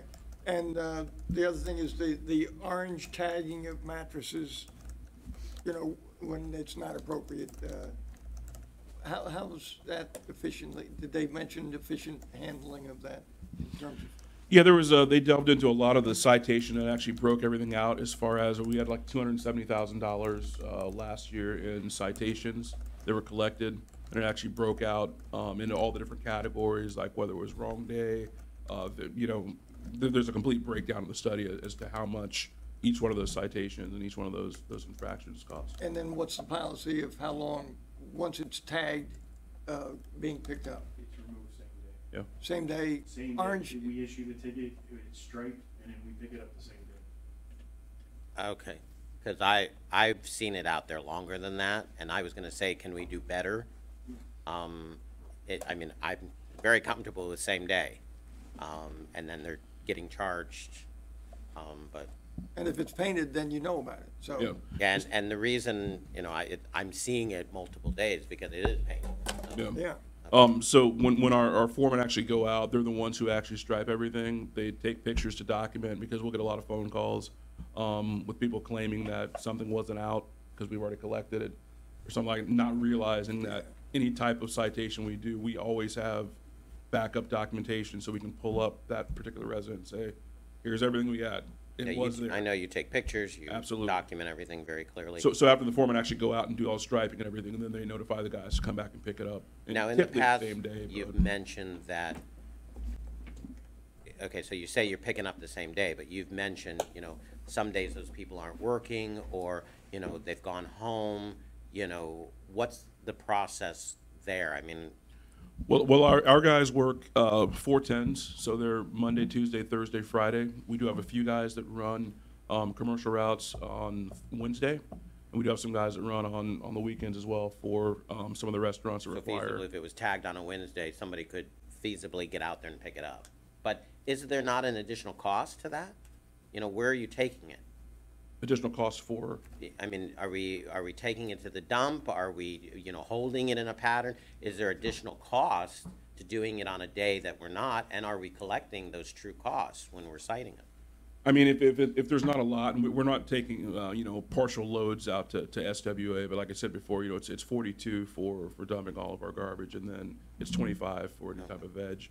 If we go out and collect something on an off day, you know, it'll stay in that truck until. And the fines are complementary to those charges? Absolutely.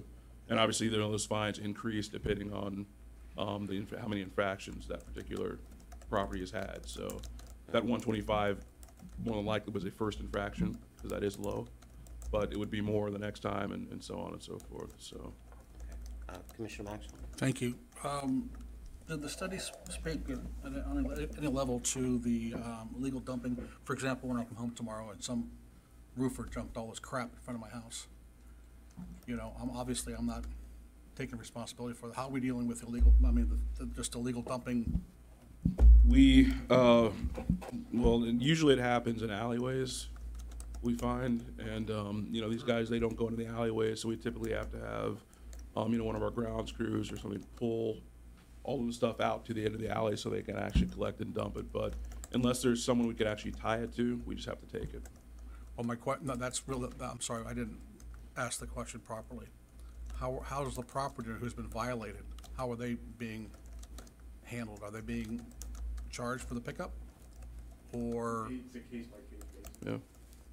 If you take a house that trimmed all their trees and they're saying it's not theirs, it was illegally dumped, but you can match the material to their landscape, and if you see the fresh cuts, Oh, okay. it will stay. I mean, if we see a new roof or a new fence put up and there's an old one out front. You know what I mean? Which has happened many Folks- times. folks aren't- Yeah, it's happened. But they all the smart- match. Yeah, they're not the smartest. Yeah. But so in other words, if I called up and said, hey, look, somebody just dumped a bunch of roofing material in front of my house, and you clearly see I don't have a new roof, Yeah. you'd say, okay, no problemo. Yeah, we're not citing people for, you know, people who illegally dump on their property, but like you're saying, there are a lot of instances where it's obvious where the material came from. Like maybe it's an old fence and the neighbor one door down, you know, has a brand new fence up and you see the dirt tracks or anything. So we're not gonna charge anyone for something that they obviously. Well, I wondered, because I think South Federal Highway, I see quite a lot of vacant lots along South Federal. There always seems to be Yeah. lots of goodies. You know, And- And I get calls from certain people, and you've been great, Yeah. that, you know, people dump on their property, and they're like, you know, what can I do? I have signs, I have, you know, and we've picked it up. Yeah. But, you know, they've done everything they possibly can from dumping, and it's not their responsibility. I mean, in essence, it is their responsibility because it's their property. But, you know, Well, at what point? Let me take this conversation to another level. Let's say, for example, you guys are really good. Orange is one of my favorite colors, by the way. So you guys come through and you're spraying, okay? Somebody, I get up and go to work in the morning, and everything's fine. 10 minutes after I leave, some roofer drops a bunch of crap in front of my house, then 5 minutes later, the foreman comes by and sprays it. So by the time I get home from work, you've already sprayed it, photographed it, documented it. And charged you. And picked it up, and I'm sure I'm gonna get a bill. So it's the same process apply, just say, hey, look, clearly, you know. We'll get a phone call from the resident or from you if they receive it. Well, no. I mean, how do you, So then it's after the worked out. fact, what I'm getting is after the fact, after the bills, or the bill's already been sent, and I call you up and say, look, you know, I got this ticket here, what the hell are you talking about? I don't, you know, there wasn't anything in front of my house. We just go back to that. We go back, and we've issued credits. Okay. Situations. All right, so there is a process. Yeah, People- it comes it's not- on the- It's not a life or death. No. You know, gutter battle to get something resolved. Okay. And did this Gutter fight. study identify where you might need to do more pickups in areas? For instance, Starbucks is always overflowing no matter when you pick it up. Because it's an entire building, it's got multiple businesses that use boxes. And that's a matter of a lot of the times when, because people want to have the smallest bill they can have. Yeah. But if you're saying as a commercial entity that you only need twice a week pickup, but every time we go there, there's stuff all over the ground, we're going to up your service. Well, and especially with food service. Exactly. If it's overflowing with garbage bags with food, Correct. it adds to rodents, it adds to everything else. And we've had to do that before, where we've actually increased service because we can't have stuff all over the ground. So we might have to increase your service to 3 days a week, and if that's not going to work, I might have to go to 4. But we're not going to, it just adds to inefficiency if we're now having to actually clean up around the dumpsters as well as actually dump them. So, work with the business owner, yeah. Or the violator, to work with them to educate them. Commissioner Robinson? Any consideration for a compactor recycling, smaller units? I know there's 2 behind, in the parking lot. Could they be? For cardboard and? Yeah. Yes. Compacting so that you could key them or? You mean like a compactor, to compact the cardboard into a roll-off container? Right. A self-contained compact unit? Yeah. Oh. Like for J Street parking lot? Yeah. Just to be more efficient in space and pick up. The logistics of having power and electric and everything else there to be able to do that. That would, be one of that, but then you got liability of people using it. Well, There are issues. There's only 2 locations right now that's like a community drop-off for the most part, which is J Street parking lot, and also the other one behind. Yeah. Right. But it wouldn't be worthwhile because of the times you have to pick it up versus the less time you would have to pick it up because it's compacted. Mr. Maxwell? Yeah, I was thinking about the restaurants, and are you getting code involved when they have trash all over the ground and that type of thing? Or is the city reaching out to BPO? Are we calling the state and have the food inspectors come in and cite them for that? Yeah. Okay. Got them for illegal dumping oil, the motor oil in dumpsters. Yeah. Ooh. And, yeah, and the other thing is, these trash cans, I saw one bounce this morning on 12th Avenue South. It was pretty cool. He picked it up, he dumped it, and bam, slammed that, it jumped about this high off the ground and did a tumble and was flat. And he just kept on going. I just wondered if is that part of the, special dumpster Olympics or something, or trash can Olympics? No, not typically. And they're breaking, my can was just recently broken. Okay. Because it was, I guess, apparently slammed so hard to the ground that it broke the handle. We'll have a conversation about that. And Thursday. And one more thing, how do you empty one of those containers and not get all the stuff out of the container? I'll give you an example. My recycling container yesterday, there was like this much stuff left in the bottom of the can. Sticky. No, it wasn't sticky. It was a couple pieces of cardboard. It wasn't sticky. It got wedged. It got wet. Sometimes cardboard gets wedged in and it'll stay there. I mean. It was a wedgie. What? I got you. It happens. Sometimes we get bags that get stuck on the handles. There's a bar in the front the bag will get stuck on it, and sometimes Okay. we tip it over, it gets stuck. My wife and I talked about that for an hour, we couldn't figure it out. And along those lines, I've noticed recently, I mean, the guys would dump and then take a moment and push them back and, you know, kind of get them back on the curb. Most recently, they're just everywhere. You know, the other day, there were 3, like, almost in the middle of the street, out past a parking spot when they left, almost like what Commissioner Maxwell was talking. So I think we need to spend a little bit more time and just pay attention to, you know, this is somebody's front yard, and most people are gone, and it sits there all day long, taking up parking spots or whatever, you know. Yes. I'm wondering if these last couple of examples are not an unintended consequence of the study that was being conducted. I'm sure the guys were aware that there was an analysis going on. Could there have been an uptick, you know, maybe to try to go a little faster, you know, to run the routes a little faster, or do something differently than they would normally do because of the consulting company being in the area? No, when we were actually in the process of doing this, no one was aware, except for, you know, us at a higher level. Okay, before we finish up, unless you have anything else. I do. The only other thing I wanted to mention was, I know that you've worked on this study, you've been looking at this study for a while, and the value in it. But now, as we're moving forward, and you may not be ready to talk about it, but how does these things play into, you know, possibly looking at going away from single stream and working with, you know, a new package out there? I'm getting there. Okay. To answer your question, you know, next Tuesday at the May 1st commission meeting, we'll be having under new business item A, the discussion on moving from single stream to dual stream, and that whole process and why that came about and the whole thing. But that will be a recycling discussion next Tuesday evening. Okay, great. Moving forward through this list, we kind of covered, you know, the enhanced safety program, the route optimization software for residential, and the benchmarking. But some other things I want to discuss here was, you know, some things that we already knew about, well, since I've been here, and that came up in the report as well, is the incorrect billing of, you know, the mobile home parks. They are billed as residential currently. You know, SWA bills them as one entity. A lot of other places in the county, it's the same way. It's a commercial property that has multiple units on it. And as you know, 9 and more in the city is viewed as commercial.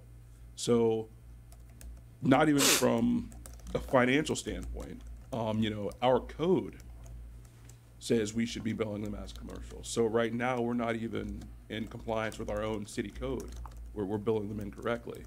And that doesn't even go into effect with looking at the liability issues of our large vehicles on their, you know, small 15 feet right of way, trying to actually service home to home to home.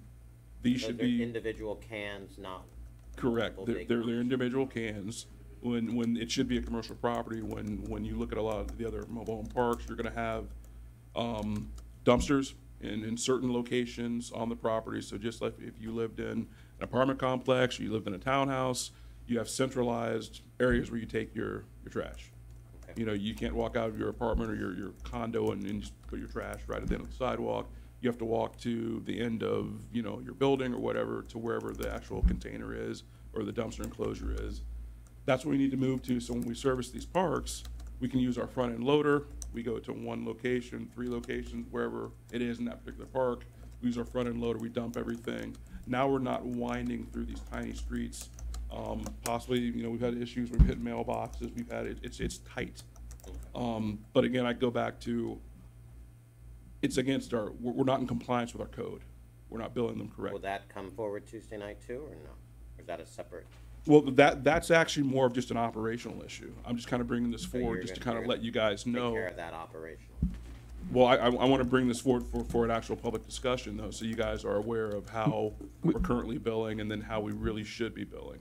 And then, you know, this kind of moves into, you know, what we'll be discussing during the budget process, which is looking at a rate increase for our commercial, because that was another thing that was identified in the study, you know, how low our, these are just some excerpts I pulled from our code that actually, when you look at the presentation, it'll show, you know, why we're actually billing incorrectly. These should be commercial, not residential. But moving to our rate comparison just within our county, Wow. That's crazy. yeah, so this is our average cost per yard for commercial. We're at 648, which you see where everyone else is for commercial. So we're leaving a lot of money on the table that we can be looking into additional equipment, you know, with our recycling about to change. You know, there's an item on the agenda next week as well for a new 60/40 split truck for the new way we have to do our recycling, which is almost $300,000. There are a lot of different things, the enhanced safety program and the training and all the stuff we want to do. This is stuff that we would be using these additional funds for. So when you look at how low we are on commercial as well as not billing the mobile home parks correctly, we're looking at additional revenue that we can really be using right now. But when you kind of break this down, the 648 per cubic yard, we're looking at basically taking it to 1037. And here's some ideas of what we would be doing with that extra revenue, which is, you know, Commissioner Robinson had mentioned the cardboard before, and possibly looking at how to pull that off with additional containers and routes and equipment. Recycling center at the south end of the beach is something we've talked about because we have a need for additional recycling there. We looked at different units earlier on this year. There's some really cool things they're doing with in-ground units. So you're not actually building any kind of enclosure or anything that's going to block your view up at the beach, but you are going to now have additional areas to recycle. So there are different things we can do with that. Increased frequency of our actual our vehicle replacement program, because we do have some vehicles that are very old. And then, you know, transition that partial Sunday service downtown to a full service. So a lot of the issues we're having right now where come Monday morning, is I've gotten calls many times from Commissioner Amoroso about the state of downtown. These are the kinds of things we can do. And even at that 1037, you'll notice we're still, you know, $3 lower than the next lowest. How about 12? Well, we're trying not to go crazy, but at the same time, we do want to show that, you know, there is a need, and we are severely low. But that was another thing that was noted in the tech memo that we were aware of, that, you know, it's just time. We like I said, we're trying to move out of the old ages, and we're very antiquated. And in order to do that, you know, with the route optimization software, there's going to be a cost we're going to have to put into this operation to get us to where we need to be. And in order to do that, we're going to have to look at, you know, doing some things that we probably should have been doing for a while now. But it's just kind of, we've reached that point. Mr. Hardy? Jamie, you said that we're leaving a lot of money on the table. Another way to say that is that we're providing a windfall for people, whether it's by not charging them comparable rates to what other, you know, municipalities in our region charge them, or, you know, whether it's, you know, treating a commercial entity like it's a residential entity. And so, you know, if what you're doing is making sense, and you appear to be making sense and reasoning your way through this, then I support it wholeheartedly. And obviously there's going to be a transition and people are going to, you know, have some issues, but the fact is, you know, there's not a good argument for us doing it the way that we're doing. And there are better arguments for us changing it, you know, the way that we're doing. So, you know, you have my full support. And I understand that there's a large mobile home park in my district, and I've spoken with the neighborhood association, well, to the extent there's a neighborhood association there. I've spoken with the president of that neighborhood association, and we'll continue to be in contact about it. But you have my support there. I think it's the right and reasonable thing to do. And obviously, you know, leading into all this, there's going to be a large educational component to it and everything too, a lot of public outreach. So it's not like, you know, one day we're just all of a sudden going to switch everything. Well, and what I'd like to see, just like we did with the utilities and other things that we were trying to find true hard costs that we were passing on to the public, be very articulate and cross your T's and dot your I's, because I know we're going into this new looking at single stream, going away from single stream, and there's going to be, like you said, a lot of different costs, and we're looking at jumping from 648 to 10 something. Like Commissioner Robinson said, it may be closer to 12. You know, if those are true costs that we need to capture, then, you know, so be it. You know, I don't want to jump from to 12. But if we can justify it by true cost, the last thing we want is for, the taxpayers or the general the residents or your departments to come up short. You started this conversation by saying you're never short, you always pay your bills. Unfortunately, these are going on, and also you had mentioned looking at recycle for bottles. For years, I've talked about, why can't we recycle more bottles downtown with the bars and restaurants? But then I did my education and found out the bottles are like sand. They're worthless unless they're in a whole piece, and that's hard to capture. So let's make sure that we're spending the money in the boxes and the newspaper, because we know that's where the money is that we can recapture. And, just let's make sure that we're crossing our T's and dotting our I's. And as you'll hear next Monday night, we actually have, Willie Puss from SWA coming as well. Right. That interlocal was passed yesterday at their board. The same one I'll be bringing to you guys next Tuesday night. But, there's going to be a very large promotional push and public outreach and education, huge education because component. we're going from something that people are door used to door. So yeah, so moving, depending on how you guys vote on that next Tuesday night, there's going to be a large push in the next couple months in order to make this work smoothly. Great. Anything else? That was the end of my presentation. Is there a move to adjourn? There just is. Is there a second? Yes, indeed. All those in favor? Aye. Aye. Thank you, guys. Thank you very much, Commissioner. So seriously, sidewalks on South M Street? Wait, is that garbage trash recycling? Yes. Sidewalks on it. What You want sidewalks? Sidewalks on South M Street? You want them or you don't want